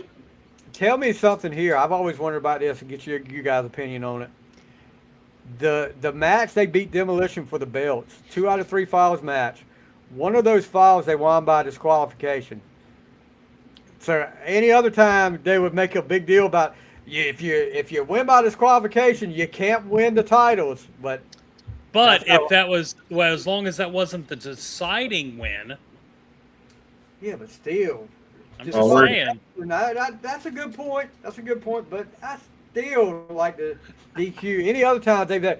If it got DQ, that's just like the Sting and Flair match at Clash of Champions. You got judges at ringside.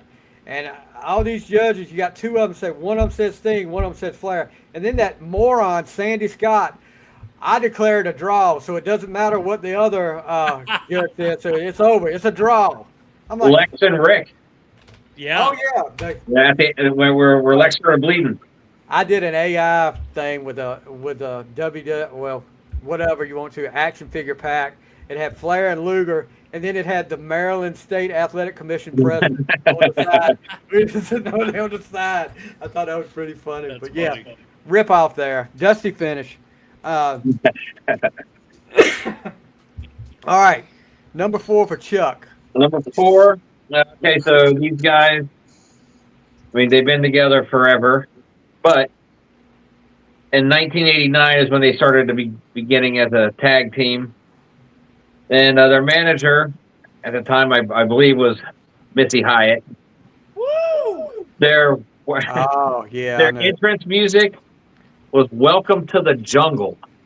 Welcome to the jungle. And they also had Ted DiBiase as their manager for a little bit. They wrestled in obviously NWA, WCW, WWF, IWGP. They were the U.S. Tag Champions in WCW as well. A couple times WWF Tag Champions. And one is, if you listen to Tony Schiavone's podcast, one is known as Ham Cubes. And the other school board, also known as Rick and Scott, the Steiner brothers. Yep, Shoney's boy.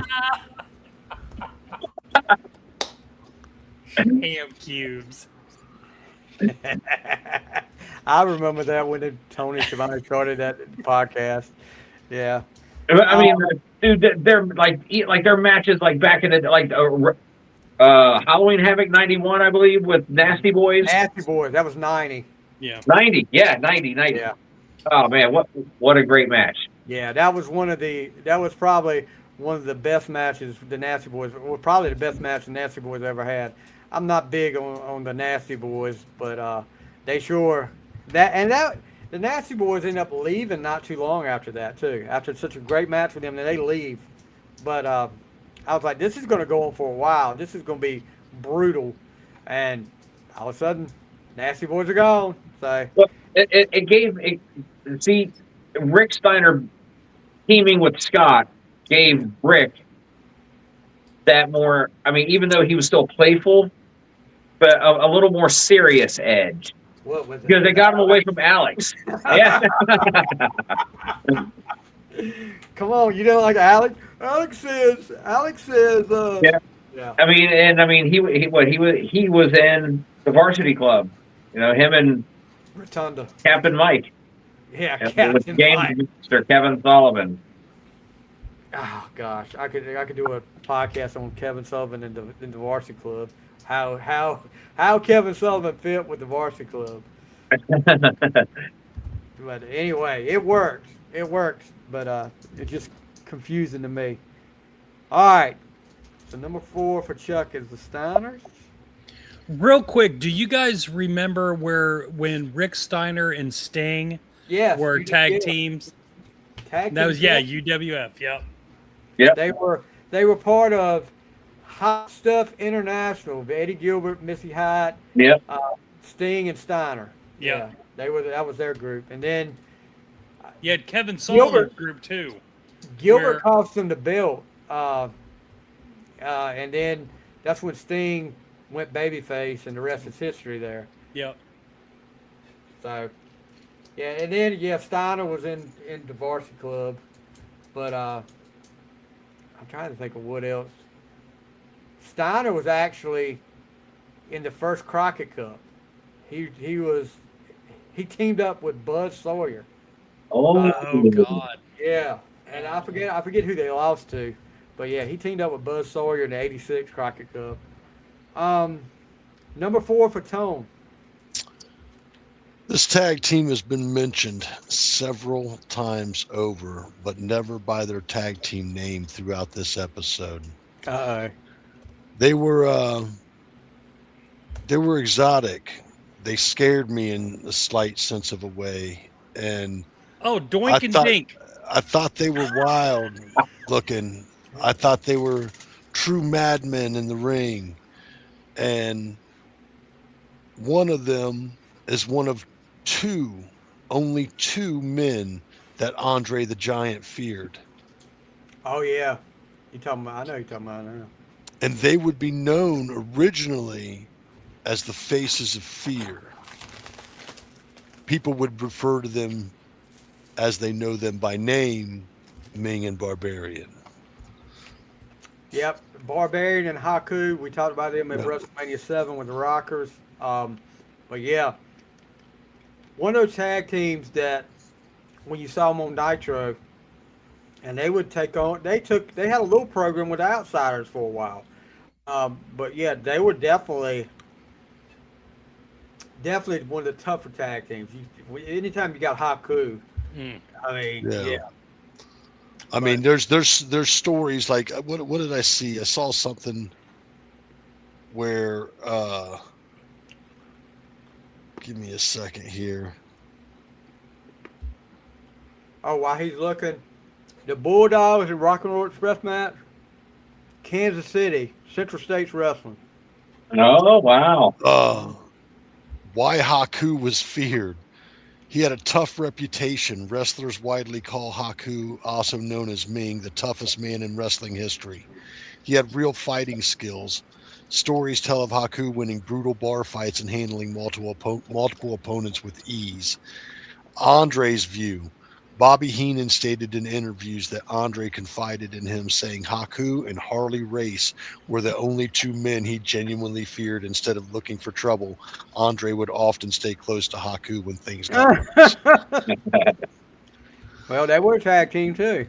And you know, and I think they were underutilized. I don't think they were ever got their roses, man. I think they were a phenomenal tag team, and no matter who they were working with, they didn't know what to do with them. The Colossal Collection. You had King Tonga in 1985 in WWF. Yeah. And then the Barbarian was a singles guy in 1985 in NWA. Yep. Yeah, and there's also a story he bit a man's ear off in a bar fight before. That is true. Yep. Yeah. But the problem with the Colossal Connection at that point, Andre was way past his prime. And Haku was carrying those matches, obviously. And, I always felt like from that, really ever since after WrestleMania 3, I felt awful for Andre. Even though he wrestled, 3-4 more years after that. It was like, dude, stop. I felt really bad for him. But Andre in his prime and Haku, fuck. Now the Faces of Fear, I felt like they were gaining some steam until the NWO thing started. Yeah. I agree. That was downhill for them. Very underutilized, man. I remember being excited about those two working together, and it was just they had the look. I mean, they had the look and everything. They just, like you said, underutilized. Number 4 for Bruce. All right, so we've talked about these guys a couple of times already today. One of the things that I think is important for kids getting into the wrestling, can any of these which of these finishing moves can you kind of realistically do, on the playground? Oh no. And so the big finisher for Demolition, where Mash has got him, got the dude draped over the shoulder, draped over the leg, and Axe comes down with the elbow. With the elbow. It seems, how I remember it, is there seemed to be a void left because the Road Warriors went away. I think they was in Japan for a while. So they weren't there in America. So there was kind of a void left which Demolition filled in. And like, as a big, Road Warriors fan, like I didn't feel insulted by it. Like, no, man, fucking bring them up. And, you look back and it's like, neither one of those dudes had like these big bodybuilder physiques. I mean, they look like us, you know what I mean? Except for, leather and studs. Black metal. They definitely looked the black metal part for sure. Yeah. Way before those dudes were doing it. Yeah. And then like Bill Eadie, like male pattern baldness, but it didn't matter. He still looked fucking cool. And he was like, he looked like he was like 60 then, so, but it didn't matter. Like Demolition was over and they kind of re-energized my love for tag team stuff because they were just different. They were just really different. The way they would beat people down in the corner, like together. Yeah. Oh yeah. Yeah. So good. And then those big giant masks that they first had. Yeah. Masks. It's like, Yeah. This is like so. It looked like they stepped right off of the Road Warrior movie. Yeah. Yep. So yeah, number 5 for me, Demolition. All right. Number 4 for me when Chuck. That was number 4 for Bruce. Yeah. Number 10 for me. You talked about these guys earlier, Chuck, and when I first started watching wrestling, these guys quickly became my favorite tag team.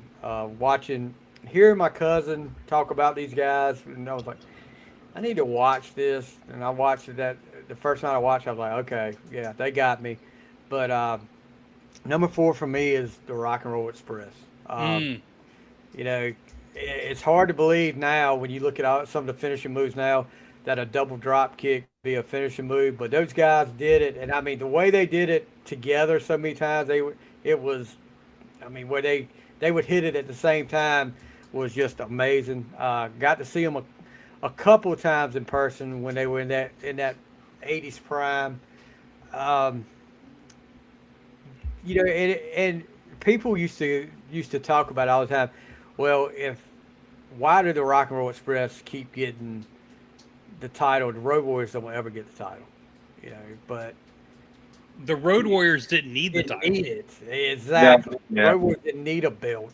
Not that they didn't want, but they didn't need a belt to draw.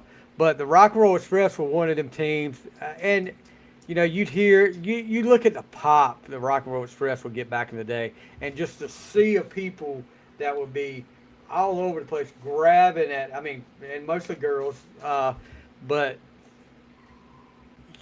these guys were on fire. You had to put the belts on, but it seemed like it got boring when they had the belt. I don't know if they were better as the hunter than being the hunted, and I don't know when they were chasing the belts, it seemed like it was more exciting than when they had the belts, because you were like, okay, this is what's going to happen here, until they actually lost them, and then you're like, okay, that was pretty cool. Well, they never kept them too long. Yeah. They kept them for, well, let's see. That first night they come into freaking NWA and they beat the freaking Russians in a 105-degree little gym in Shelby, North Carolina. And they wrestled for like the whole hour, just about, or that. Well, at least the whole hour of that TV show. But the third time they held it longer than I thought they would. But yeah, it's just like with Flair. When the good guys are chased, that's why you never saw Dusty. And Dusty beat Flair, he'd lose the belt in 2 weeks, because it was more exciting watching people try to beat Flair for the belt than watching a babyface get beat for the belt. So, but Dusty wasn't going to do too many jobs. No. It would have to be like the way Robert Gibson's drop kick, how he landed versus during the double drop kick versus how Ricky Morton would land on his back. Yeah, Yes. Well, Ricky Morton always looked like he was the one going straight ahead, and Robert would come from the side. Yeah, Mhm. yeah. So that's what I'm saying. The choreography, how they had it down where they would hit it at the same time, just mind blowing. And still, like we talked about earlier, still to this day, Morton's still going. Every once in a while, Robert will come out and team with him. Unbelievable. But I will tell you this: I do remember in Greenville, North Carolina, Morton as a singles wrestler gets Arn Anderson. We were there, and these 4 guys that were at ringside were giving Morton hell. I mean, they were doing the 4 horseman sign and calling Morton all kinds of crap. And Morton just walks by him one time, does this number, flips him off like that, and then those guys just went. I mean, Morton should have known. Those guys just went crazy. Then they started. It was just on end. But yeah, that's my number 4, the Rock and Roll Express. I mean, just a legendary tag team. And my number 3, I never thought I'd pick my number 3 ahead of them, but you'll see in just a few minutes about that. But let's go to Chuck's number 3. All right, so my number 2 and number 3 could flip, but I'm just going to keep them as is. Number 3, I mean, they've already been mentioned. They were a tag team from 1985 to 1991. They won the WWF tag titles twice. They both got their start in Calgary. One of them was the great Bret Hart, and the other is Jim the Anvil Neidhart with the Mouth of the South, Jimmy Hart. Yeah, baby. The Hart Foundation. Nice. Yeah, So good. Nice. And you know what? Shame on me. I didn't even think about Jimmy Hart being a part of that, but he was such an integral part of that. Yeah. You actually thought about Shame Danny on me. Davis before you thought about. I know. You mentioned Danny Davis Because I was thinking of that WrestleMania where Matilda was chasing Danny Davis in that stupid striped outfit he had on. So yeah, he's banned for life by Jack Tunney, but about a year later, he's back to refereeing again. Yeah. Anyway, Jack Tunney. All right, number 3 for Tone. Now, I had a feeling there would be some names that we would cross paths on, and I thought there would be, one that maybe I'd tag with somebody else around the same ranking, and it would only be proper that it happened with my good buddy Chuck. But my number 3 is obviously going to be the Hart Foundation as well. Nice. Bret the Hitman Hart was one of my favorite wrestlers, hands down, and he was a great tag partner with Jim. They were exciting to watch. I do remember the blue outfits, but obviously Jim having the issues with the injuries and whatnot. He was still a powerhouse, fun to watch, and Bret with his technical prowess. I mean, they come out of the Hart wrestling wrestling school. Those guys aren't known for producing horrible wrestlers. The list goes on and on of guys that have come out of that school. So yeah, definitely number 3, the Hart Foundation. Yeah, and I just remembered the Anvil's Power Slam that he would do. God. Yeah. How about when he used to slam Bret on top of people? Yeah. Yeah. Yep. I'll tell you the guys, another match people don't talk about a lot, but it was a great match. 1989 SummerSlam, Hart Foundation against the Brainbusters. I don't remember that match. Yeah, you need to go back and watch that. That was a great match there. All right, Bruce, you're number 3. Okay, my number 3 has already been mentioned, but I got to give him a little more love, and specifically with Terry Bam Bam Gordy and Michael PSAs. You had the mouth of Michael PSAs, and everyone gives him shit about not being a good wrestler. Dude, he was over like Rover, man. and Bam Bam, just like, he was such a freak of nature. And again, the heat everywhere they went. Like, if it was just Terry Gordy and Buddy Roberts, that wouldn't have worked as well. If it was Michael Hayes and Buddy Roberts, it wouldn't have worked as well. You had to have that dynamic between Terry and Michael PSAs to really make that work. And the countless matches against the Von Erichs and so many other stuff, dude. I love to hate the Freebirds. Love to hate them. And that big sequenced Confederate flag robe. How about I would love to have that. They painted their face with the Confederate flag. They did. Right. I forgot about that. Yeah. When I was a kid, and this was at Odd Lots, the Great Southern Shopping Center. Mm-hmm. I had the AWA ring, and I had the Freebirds, the dolls. And the thing we had over the WWF dolls, which were rubber, even though they were bigger, but you could move the arms and the legs and the head. I had Ric Flair. Why did AWA even have Ric Flair? I had Jimmy Garvin. Well, I mean, what about Michael Hayes and Jimmy Garvin? I mean, oh yeah.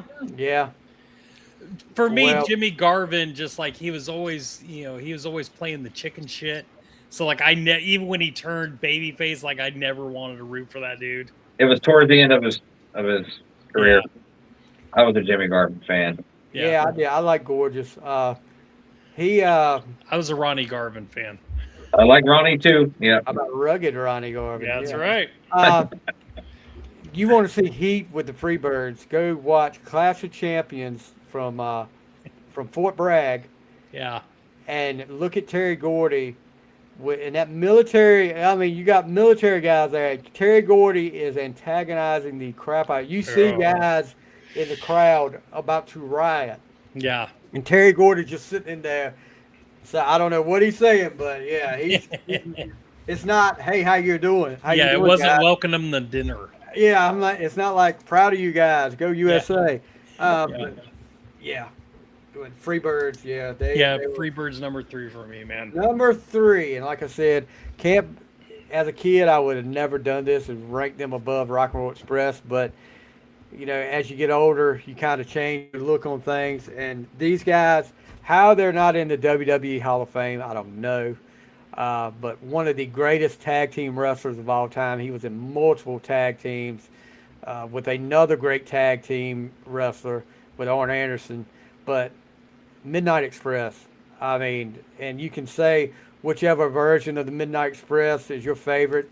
I don't know, but mine, and a lot of people say Eaton and Condrey. I like Eaton and Lane.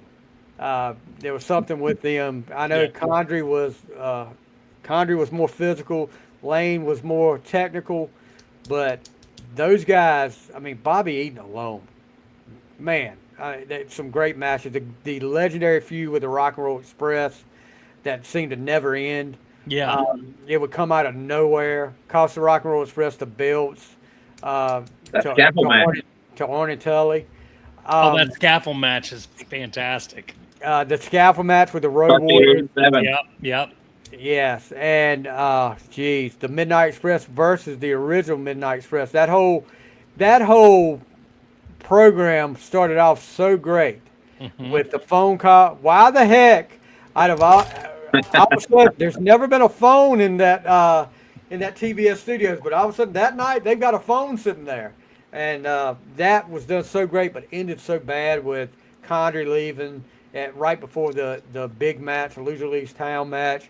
Gosh, I could go on and on about these guys, but Cornette, one of the greatest wrestling minds of all time, has burned a lot of bridges in places, but he doesn't care. No, he's doing fine. He speaks his mind, and I mean, you listen to his podcast, this guy knows wrestling, and I would love to see him take over AEW as far as a booker or something. I think Tony Khan would make a huge step in the right direction if he had Cornette up there, but that's not going to happen. But yeah, my number 3 is the Midnight Express. So I Cornette absolutely made the Midnight Express because Bobby Eaton is not a talker. Stan Lane wasn't a talker. Dennis Condrey wasn't a talker. They were good. They were damn good workers. Yes. But Cornette made the Midnight Express. Yeah. And that's why they didn't make my list, is because it's like, you put Cornette as the manager of anybody and he can make them look like a fucking $1,000,000. And that's kind of a disservice to Bobby Eaton, because Bobby Eaton was a technically really solid wrestler, man. Great hand. But when I think of Midnight Express, I think of Jim Cornette.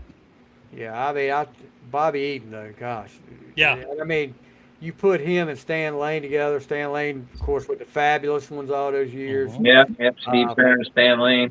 And see, Stan Lane was supposed to come in as part of another faction, but then when Dennis Condrey left, they were like, okay, we're going to bring him in as one of the Midnight Express. I think Lane was going to be in a group with Bill Dundee and Jimmy Gordon. I think I may be wrong there, but anyway. Number 2 for Chuck. All right, so we're gonna take a quick long way around real quick, just so we can get back to the same spot. This tag team started originally in 1980, in 1983, and then 1988 they were also back. And I believe they got to start in Southeast Championship Wrestling from 83 to 87. They had Eaton and Condrey. 87 to 90, they had Eaton and Lane. But in 1980, they also had Randy Rose and Dennis Condrey, Norvell Austin, and Bobby Eaton. Let's see here, Jim Cornette, obviously, Big Bubba. We don't want to forget about Big Bubba. Big Bubba, no trouble. I mean, they were U.S. Tag Champions and the World Champions at the same time. Yep. I mean, you got to give it up for the Midnight Express. Mm-hmm. Definitely. And I agree with Steve on the Stan Lane and Bobby Eaton combination. Stan Lane, that's my favorite. Educated feet. As Jim Ross would always say, he had the educated feet. Yeah. Yeah. The gangster of love and the sultan of swing. But all right. Number It's 2. like Loverboy Dennis, but man, I mean, yeah. Sweet Stan, all the way. Yep. What you got at number 2, Tom?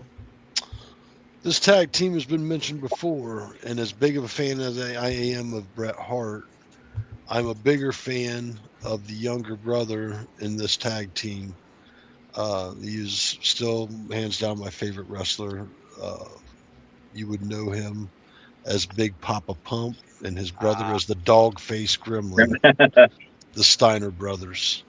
The synergy between those two and the fact that they were actually real wrestlers is undeniable. The Frankensteiner is one of the coolest finishers a tag team could offer, and I think it's, could we agree that it's somewhat similar to the Doomsday Device? Yeah. Am I right in that aspect? It's kind of similar to that Doomsday Device that the Road Warriors did. Whether, I think Animal put somebody up on the shoulders and Hawk would come by and clothesline them and shit, So very cool finishers in regards that these guys had synergy. They really worked together well. And when they broke apart and Scott turned heel, there was a match where they went against each other. And I will say, I've seen a lot of matches where it looks like the guys were really genuinely trying to take each other out. And that was one of those matches. Like they look like they were really getting it in. I expected somebody to go home in a body bag that night because it was just that intense of a standoff between these two. And I think it was basically penned, why'd you turn heel and leave the tag team, and just, it was, Rick was getting up there in his age, obviously. I think Scott, I don't know. It's hard to not say that he was using steroids, but I think that stuff was really kind of taking a toll on him physically. Yeah. While he may have looked great, I think physically it was causing some damage internally. I don't know the extent, to be honest with you. I just know that I've seen recent photos of Scott, and he doesn't look as big, as good. And then you talk about that weird pit in his chest that was there, you know. Yeah. So, with that being said, number 2 for me, hands down, undisputed. I don't think they ever really got as many roses as they should have deserved. It's definitely the Steiner brothers. Got you. Sweet. Bruce. All right. Number 2 for me is, you know, Rock and Roll Express. I mean, again, the fucking. It's funny that we all had some pretty similars here. Yeah, man. I mean, Rock and Roll Express. I mean, the longevity, the great long matches, over hour-long matches, Marathon, night after night. The synchronization, the great storylines. That, I mean, just the Rock and Roll Express were the fucking badass motherfuckers. Period. They were great. They had. Remember when they came back? I believe they came back in 1990, Wrestle War 90 against the Midnight Express. Yep. They haven't missed a beat. When Nick Patrick and Jim Cornette almost got into. Yeah. Because Morton pulled his shirt, Nick Patrick's shirt out, and tried to get him to fight Cornette. So, yeah, good old Nick Patrick, the NWO referee. You know what sucks? You know what sucks for me about this whole conversation? What's that? You guys are all talking about matches I know I saw when I was younger. But I can't remember half of them for the life of me. Because I remember as a young man going in and catching my dad sitting down watching old wrestling promotions. And I remember as early back as the Masked Superstar being my favorite wrestler back then. Yeah. And I remember the Fabulous Freebirds. I remember the Midnight Express, obviously. I remember, these guys when they were just young, and like a lot of them are gone now. Yeah. And it's just like there was so many different eras of wrestling. And for me, I look at wrestling now and I've tried to step in and take a look, and I can't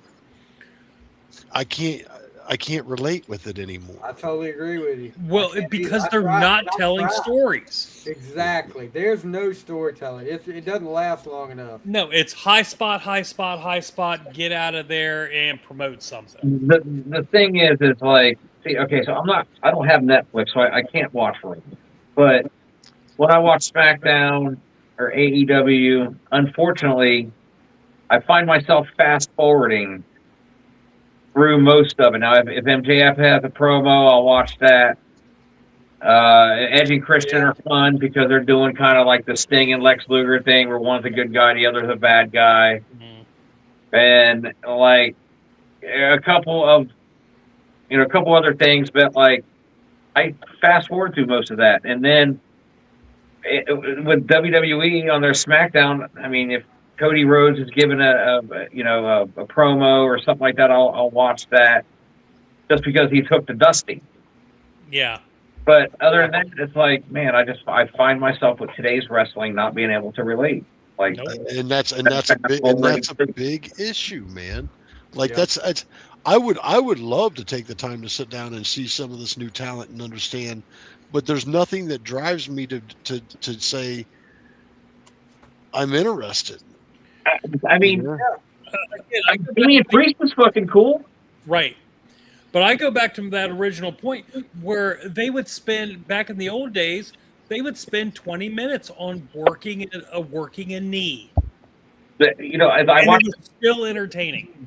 There's this Ric Flair High Spots, I believe it's the High Spots interview, where they're naming off a few wrestlers, and I feel like this with a lot of today's wrestlers, but Ric Flair's like, who is he? Who'd he beat? Then he goes down a list of wrestlers: Terry Funk, Harley Race. I mean, it's like there are no more of those caliber of wrestlers. Right. Dory Funk. I mean, there's nothing no standouts. They're all, who in the WWE right now is doing real hardcore? Nobody. I don't. All I hear is crickets. Nobody. I mean, maybe Brock Lesnar. I mean, I guess if he's hitting hard, I don't know. That's kind of hardcore. He's gone now. Well, it's kind of says something where the guess. head of your talent roster are a lot of females. Like they're more entertaining. They tell a better story than the dudes. The females do tell better stories. You're right. Yeah. I mean, there's more of a storyline there than it is with the males. Yep. It's like, I don't know. It just changes by the minute, and you can't. I mean, 1 week a guy is a heel, 1 week the guy's a babyface. So I mean, you need to let it simmer longer, like a good stew. Somebody said like a good stew. Let it simmer longer, and. Well, some of these angles, again, they would last a whole year. Yeah. Well, I mean, think about this. As much as I, think that Goldberg deserves some flowers or whatever, he was basically put up as this guy that was undefeatable and would come in and win matches in like under 2 minutes, and it was this quick, big, flashy thing. Until, obviously ran into Bret Hart and the metal plate and all that other grand shit. But the bottom line is that whoever is doing the story writing is very lazy. Mm-hmm. I can't understand how a younger generation can look into this and see anything of value like we would as kids. And it's not a slight against the wrestlers themselves. It's where's the story? Where's the growth? Where's the character? Where are the icons? I hear my. But here's the thing, Tone. The Bob Backlund, Bruno Sammartino, Pedro Morales, Ivan Koloff generation said the same thing about the era that we liked, the cartoony era. Right. But there's something to be said about that. I mean, so like, the NWA and AWA, I mean, those were like... That was great writing. That still had, like, great wrestling, where some of these characters, again, you start getting into, like, the Brooklyn Brawler and the Gobbledygooker and all that shit. It's like, the Mountie. What are we doing? Knuckleball, Abe Knuckleball Schwartz. But see, that's what the NWA had over WWF is that they had a little more realism, even though when WCW started, because remember WCW was actually back from the very early 80s. Mm-hmm. Yeah. People kind of forget about the World Championship Wrestling back in the day. Yeah. But I don't know where I was going with that. Fuck. Stone.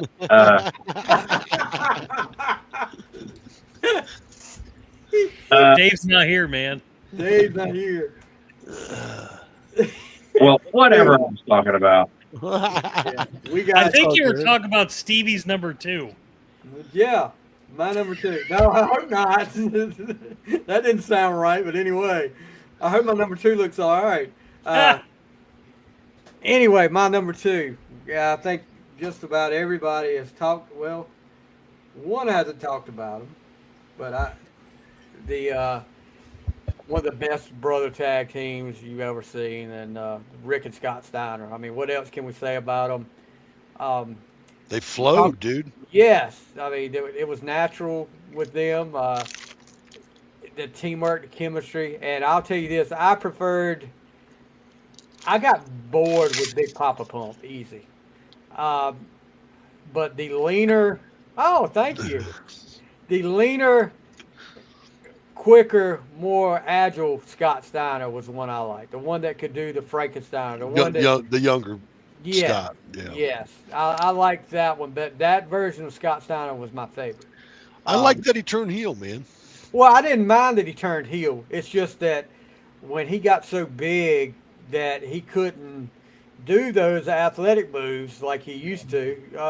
How many times you see a tilt-a-whirl from Big Papa Pump? How many times you see a Frankensteiner from Big Papa Pump? But name Remember, anybody that had more muscles than Big Papa. oh Pump God, in well, I mean, wrestling. if we're doing a muscle competition, he Yeah. wins by far.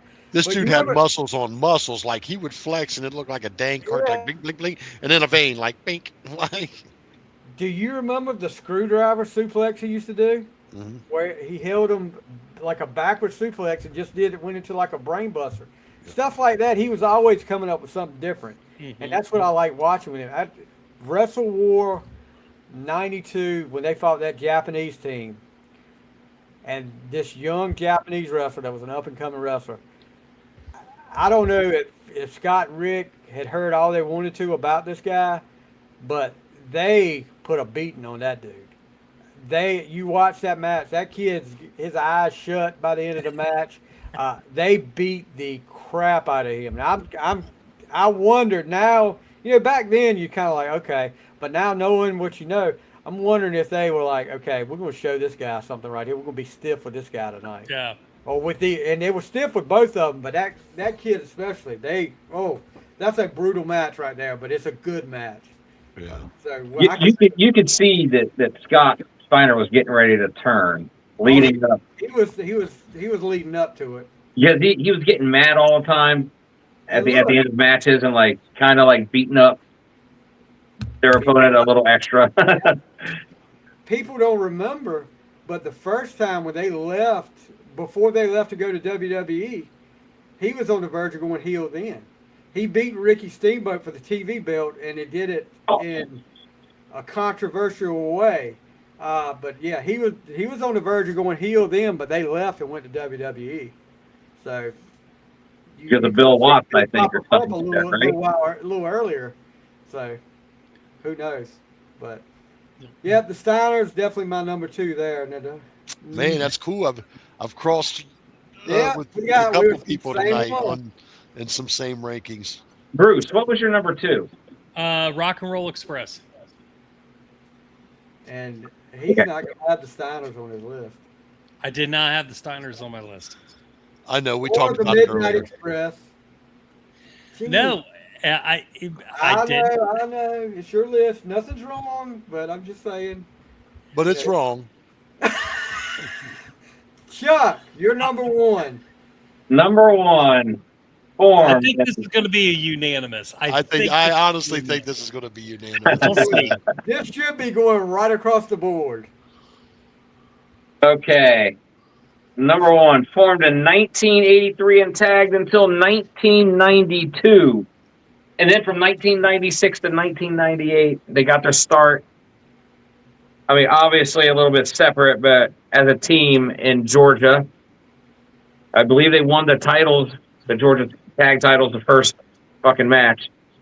They've had a few different members, unfortunately, named Heidenreich and Draws. Ugh. But they had Precious Paul. Then you had Hawk and Animal. They were the 3 that they held all 3 NWA, AWA, WWF World Tag Team fucking titles.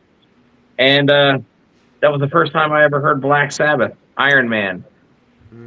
The Road Warriors, I mean, the Legion of Doom. And there was a Legion of Doom during when there was a bigger, people don't realize that there was a small group.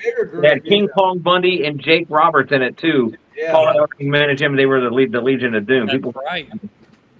but yeah, the Road Warriors.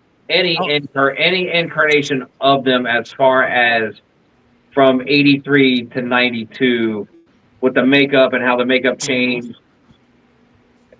They got less blocky over time, like less blocky in their performance. That like the matches with the like the chain match with the co-ops. The matches in the AWA when they were AWA champs or when they won the titles. Let's not forget them wrestling over in Japan too, dude. Yeah. They're international champions, dude. Like the Pro Wrestling Illustrated magazine with them on the front, and I was dark and doomy as hell. Yep. Dude, I remember watching. I had these old wrestling tapes. It was the Road Warriors against Larry the Axe Hennig and Kurt Hennig. Yeah. And those were some absolute killer matches. Well, let's just go around the horn here. Chuck's got it. Tone, are they your number one? For sure. Bruce. LOD with Sonny. We got to have Sonny. LOD 2000. LOD 2000. That's okay. No. So yeah, we can just all talk about the road. I mean, let's be honest. Yeah. We might have been into wrestling, but the minute the Road Warriors stepped onto the stage, everybody's ears perked up. Everybody took notice of these dudes in these big muscle pad outfits with these big ass freaking spikes on them, the face paint. The promo. Yes, there was the Legion of Doom, and these dudes did know how to promo. Maybe they were a little stiff in the beginning, but as they got into the wrestling business and really started to own the personas, Hawk's flying antics were pretty freaking killer. Animal was just when I think of guys who are small and just a ball of muscle, I think of Animal, and I think of Chris Benoit or Dean Malenko. Yeah. These guys were just small balls of muscle, and they could tear you up in a minute. They could have you tied up in a minute. Mm-hmm. You know what I mean? They didn't need to be tall. They didn't need to be huge in stature. They were just a ball of muscle. And if they came at you, you knew what was up. And they were technical in their own right. Mm-hmm. But I think everybody, you may have watched wrestling even sporadically up to that point, but the minute that the Road Warriors appeared on the scene, I know that's who I was tuning in to watch for tag team. Yep. If they were involved. Road Warriors against Rick Rude and Manny Fernandez. Those were some killer matches. The WWE Vault, when they put that one card out where that was the main event. I don't know if you guys saw that. I think last year they came out with oh gosh. Yeah. Yeah. And all the promos were like predictable after a while. Animal would start it, and then here comes Hawk. Well. And it didn't matter. And he could have said, the fucking Queen of England, whatever. I always thought Animal had, like, I love Hawk's promos, but I always loved the Animal's promos. Like, he sounded meaner. Yes. Yeah. And, like, he meant it. Like, he was going to beat you up. I'll tell you this, guys. And then tell him, Paul, Yeah. Some of Hawk's versions on R rating sometimes, especially when he talked about one of them that he talked about Ric Flair. I don't know if you guys remember that one or not, but he gets pretty brutal on that. Yeah, you didn't know what's coming out of Hawk's mouth. Yeah, or the one he's talking about the different. Yeah, the one between the difference between boys and men. That great promo by Hawk there. I will tell you this, I did not notice this till this year. And I'm always trying to catch different things in the match. Crockett Cup 87. Mm-hmm. It's the Midnight Express, Stan Lane and Bobby Eaton against the Road Warriors. And they're just getting introduced. Big Bubba's outside. And him and Hawk are having a back and forth before the match. I mean, the match hadn't started or anything. And all of a sudden, Cornette reaches up there, grabs Bubba and says, come on down. And Bubba goes on down. And all of a sudden, you hear Hawk yell out, chicken shit. And Bubba's face looks like, because I heard it. I was like, oh, wait a minute. Let me rewind that. Did I hear right? And you see Hawk, chicken shit. And yeah. That's so good. Bubba gets pissed too. Now look at Robert. I had thought about these guys the other day. New breed, nice. The new breed, Chris Champion and Sean Royal. Yes. Oh, gosh. Overlooked them. I don't know. A lot of potential with those guys, but, Chris Champion kind of messed things up for them. That was Sean Royal. If you ever listen to some of his interviews, he was that Chris Champion making some bad decisions ruined the new breed. Yeah. And then Chris Champion goes on to be Yoshi Kwan, managed by Harley Race. Oh my gosh! And then he did he did a Ninja Turtle thing. Cowabunga. He did Cowabunga. Yeah, so yeah, Chris Champion. I mean, they were talented because they were getting ready to start a feud with the Rock and Roll Express, and a car wreck ended that. They came back as baby faces, and feuded with the Midnights, and then they were kind of teasing a heel turn against the Rock and Roll Express again, but never panned out. But so all four of us had the Road Warriors as number one. Looking at our list, don't forget the match, the double cage match. War Games. Yes. 7. Where That was they killed Chi-Town, J.J. right? Dillon. Yeah. They absolutely killed J.J. Dillon. I mean, nobody's ever said Hawk and Animal were the softest guys when they were. They were stiff. And they, when you see what they do to J.J. Dillon, that was a legit injury there. They dropped J.J. on the shoulder hard. Now, we were like earlier, I get when some people say that Demolition may have been sort of a Road Warrior knockoff, but who was really a knockoff was a tag team that the Road Warriors feuded with. Powers of Pain. Known as the Powers of Pain. Yep. I thought they were a little more of a knockoff. Well, I don't think they were a knockoff in WCW but when they went to WWF, they started wearing the face paint. In WCW, they didn't wear it, and the story behind them leaving WCW was for the Great American Bash tour that year in '88. They wanted a series of scaffold matches with the Road Warriors and the Powers of Pain, and Barbarian and Warlord said, we're about 300 pounds, and I'm pretty sure we're going to be the ones losing these matches. We really want to fall at that weight this far down.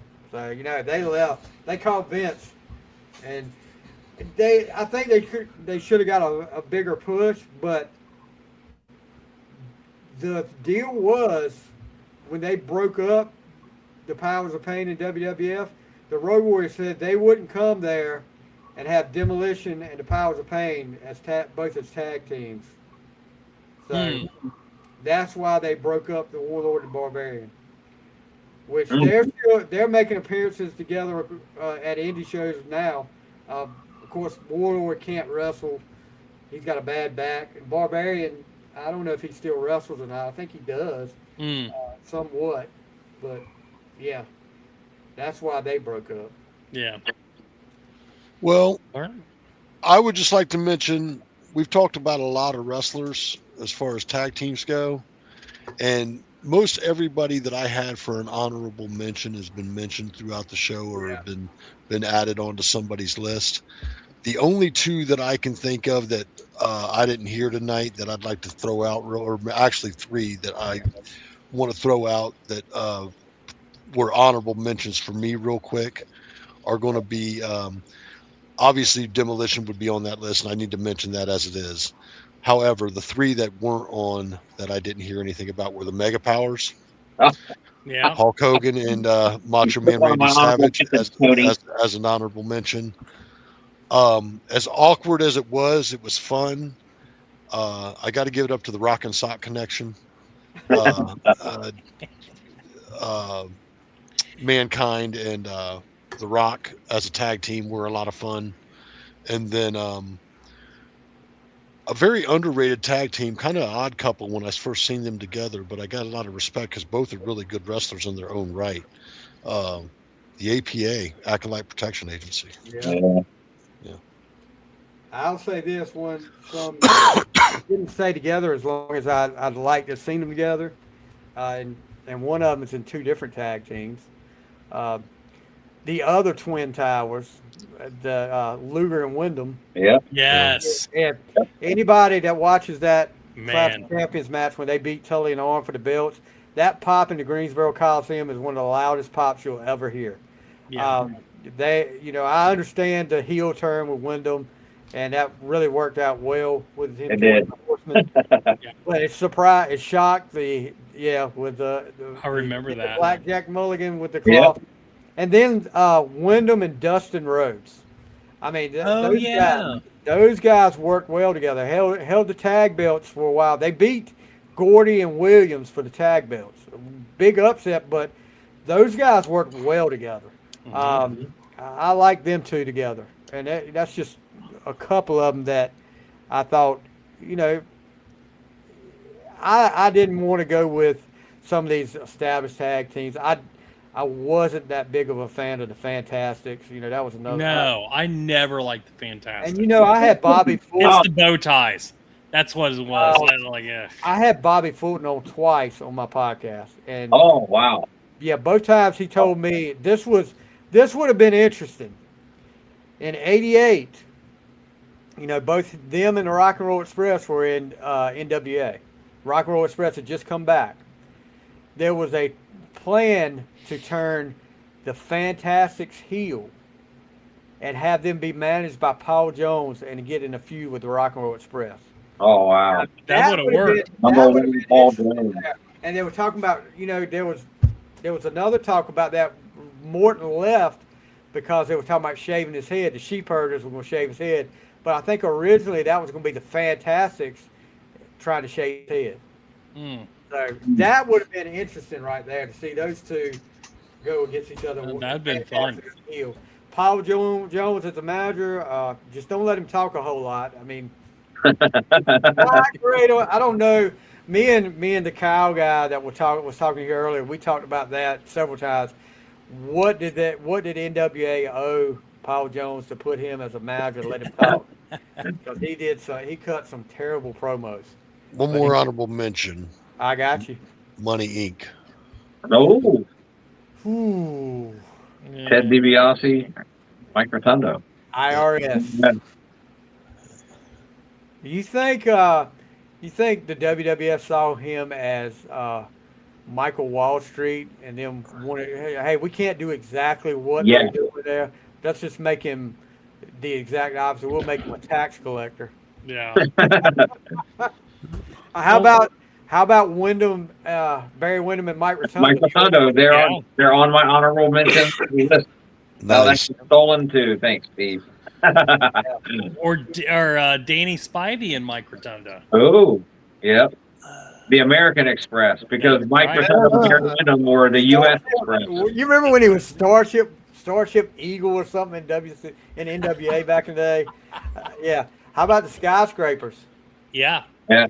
If they had stayed together for a while, and we won't even talk about the Dynamic Dudes. That's you also got the Natural Disasters, man. Those were some big dudes, man. Typhoon. How about Doom? Gosh. Oh yeah, I forgot about Doom. Yeah. Simmons and Peanut Head, Teddy Long. Yeah.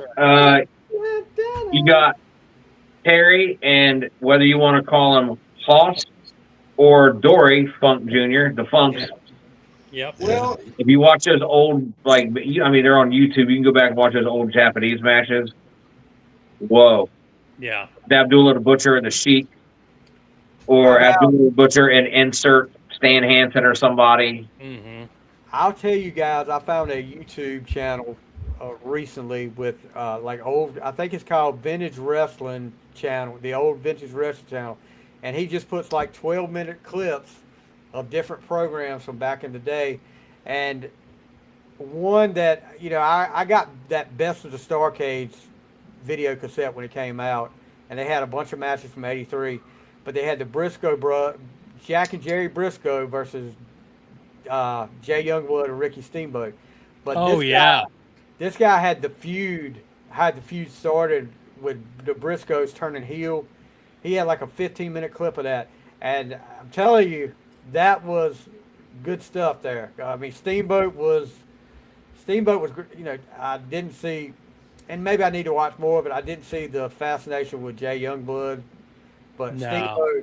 Steamboat was the man. Back then, and hated to see him get hurt and end his career early, which, I know he was up there in age, but still, that was before he ended his career before his time. Mm-hmm. I remember about Varsity Club. Yep. Yeah. There was a magazine that a friend had, and I remember, and it was from 1984 because like the magazines were always like a couple months behind. Yeah. And they would talk about the cage match between Ricky Steamboat and Jay Youngblood versus Sergeant Slaughter and Don Canoodle.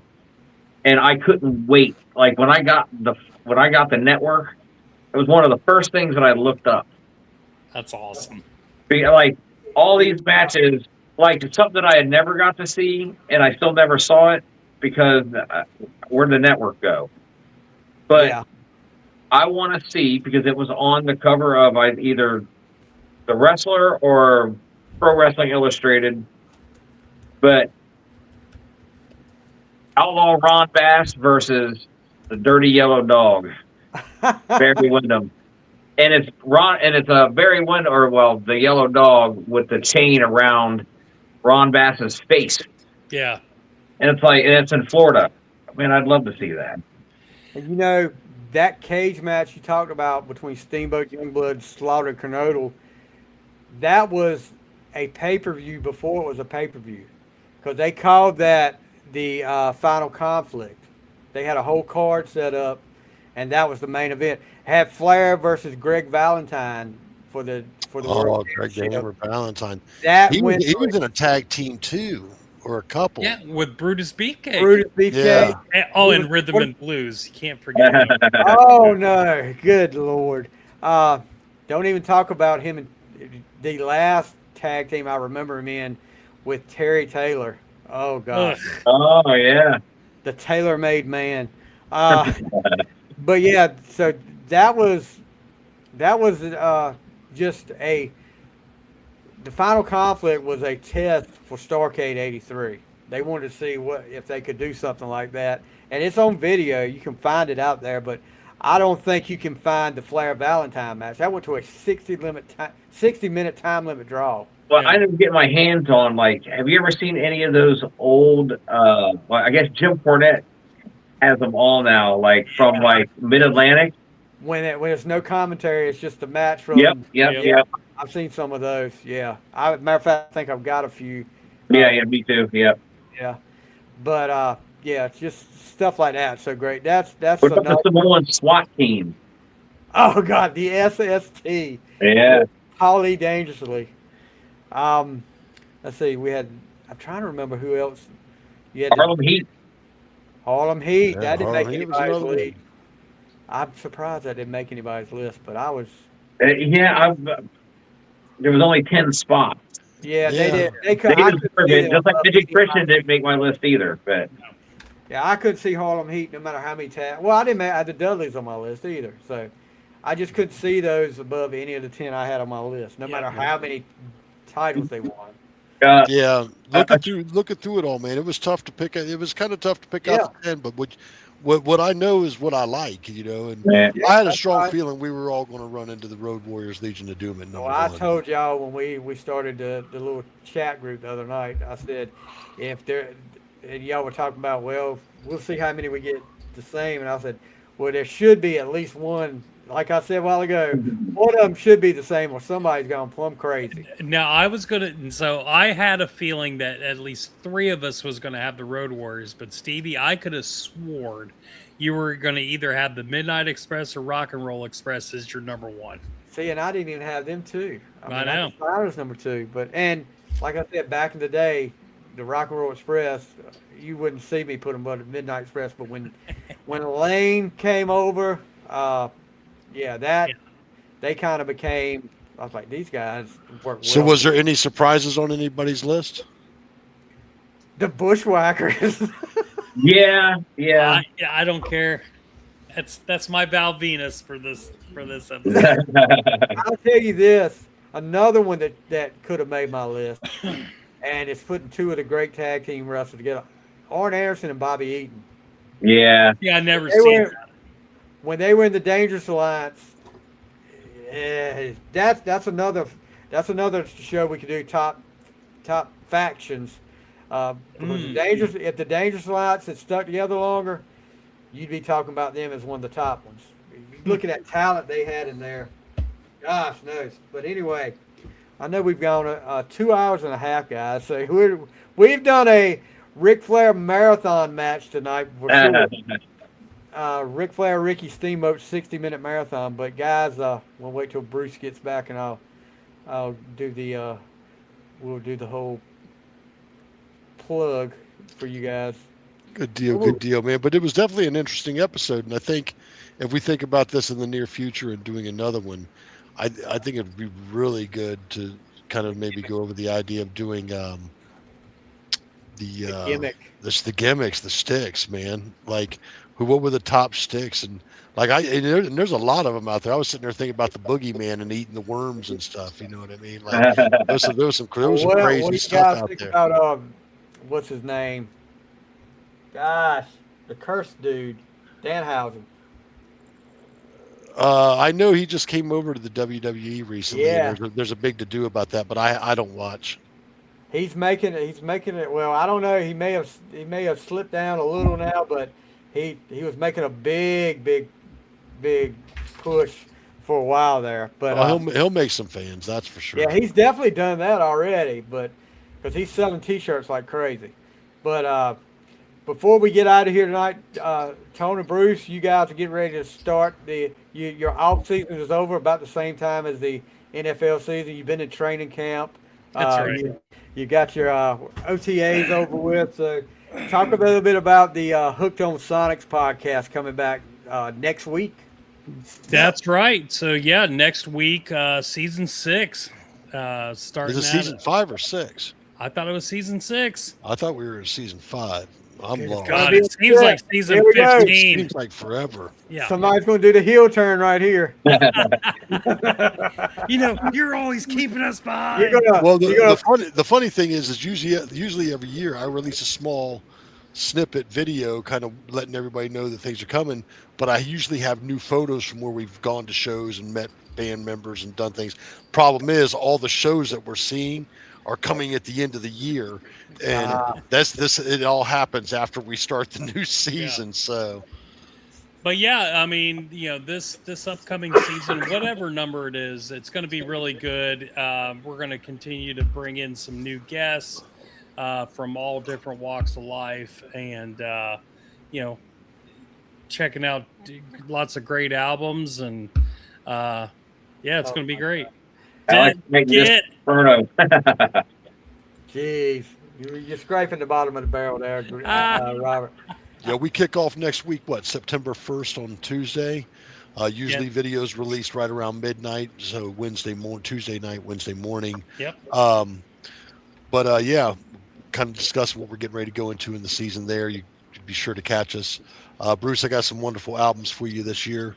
I think we've got some really cool things to discuss. I know that we've got some guests we're working on getting lined up. And we are now currently in the situation where if any guest that we can run into on the road out on tour, we are getting set up to be able to do on the road interviews, such as we just did with Conan. I learned about a very big thing on that interview. Don't chew gum. Yeah. Don't chew gum in an interview. You sound like a damn idiot. So very, very, very learned lesson there. It'll never happen again. Until it does. But, no, it won't. Stop. I get nervous, dude. I get nervous, and I got to do something that kind of relaxes the nerves. I know what you mean. When I coached football, I'd have a pack of chewing gum in my pocket, and I would go through a whole pack that game. So, yeah, I would do that same thing. Do you know what just popped up on my Facebook? A freaking Bushwhackers highlight up here. Oh, my God. That's great. Jeez. Anyway, all right, Chuck, what do you got going on, bud? This Saturday, we're going to be on Neptune's playing a show in Newark in memory of Roy Alexander, who is a big supporter of the local metal scene. Also had a podcast called The Life and Motorcycle Crash. He also ran a podcast with another guy called Licking County Metalheads. Sure did. We were on there in 2023, actually. Yeah. He had us on. He was really cool to us. Roy was a good dude. We're headlining that show, and me and Greg have some things going on the side. Got a couple projects, 2 that I'm helping him with, and then I've got something that I'm doing with. It's going to involve him and John, the drummer, for sure. And yeah, that's about it. For some music. Now John and Working on a lot of music. John and man, for the life of me, I can't remember his name. Steven. I want to say it's John and Steven. They're still doing the Love Trauma thing as well. They are doing the Love Trauma thing. They sure are. Yeah. They just played a show a few days ago, I believe. Okay. Well, Cool. That's going to do it for tonight, guys. Like I said, thanks to Chuck, Bruce, and Tone for being here tonight. Going to, I think Bruce missed me saying we did a 60-minute Flair Steamboat Marathon match tonight. Ooh, yeah. The equivalent of them. We actually Yes. 2 hours and 40 minutes. So, but anyway, guys, keep tuning in, guys. Keep watching the Facebook and the TikTok channel for On the Fly, the Final Score. We do a lot, get a lot of traction there. We will be doing, hopefully Thursday night, doing a episode of the Final Score because we're getting into football season now, and those Ravens, we're gonna see if the Ravens can keep themselves at always second place. Yeah, let's see what happens. Let's see what happens this year. But Pittsburgh, I'm not looking for a big deal from Pittsburgh either. So, What do you think Cincinnati's going to do? Nothing. Cincinnati, it's Joe the same. Burrow I said mean, this year's Super Bowl or nothing. He's pissed. He's fed up. all of them they're in the same situation they were last year. I mean, granted, Cincinnati did try to boost their defense a little bit with that nose guard at the time, but whatever. Our division used to be the toughest in the league, And now it's a mess. No, it is. But Yep. I don't know if gosh, what's his name from the Rams? I know Myles Garrett's there. If the guy comes out of retirement, starts playing with him, I can't think of his name now. So you guys have drained all the useless information out of my head tonight. Gosh, what's his name? It's going to bother me the rest of the night. But anyway, if he comes back, Rams will be stellar. I mean, stellar. But we'll see how that goes. Last weekend of preseason football, first weekend of college football, week 0 as they call it in college football. But in Ohio State, yuck. How dare you? Yuck. But anyway. Where's the XFL on all of this? Anyway. Anyway, guys, thank you again for joining us tonight, Bruce, Chuck, Tone, and guys. Thanks for having me on. Yes, sir. Anytime. Be sure to check out the Hooked On Sonix podcast starting up again next week, guys, and be sure to check out On the Fly and the Final Score. And we will see you next time. You guys have a great night. Bye-bye.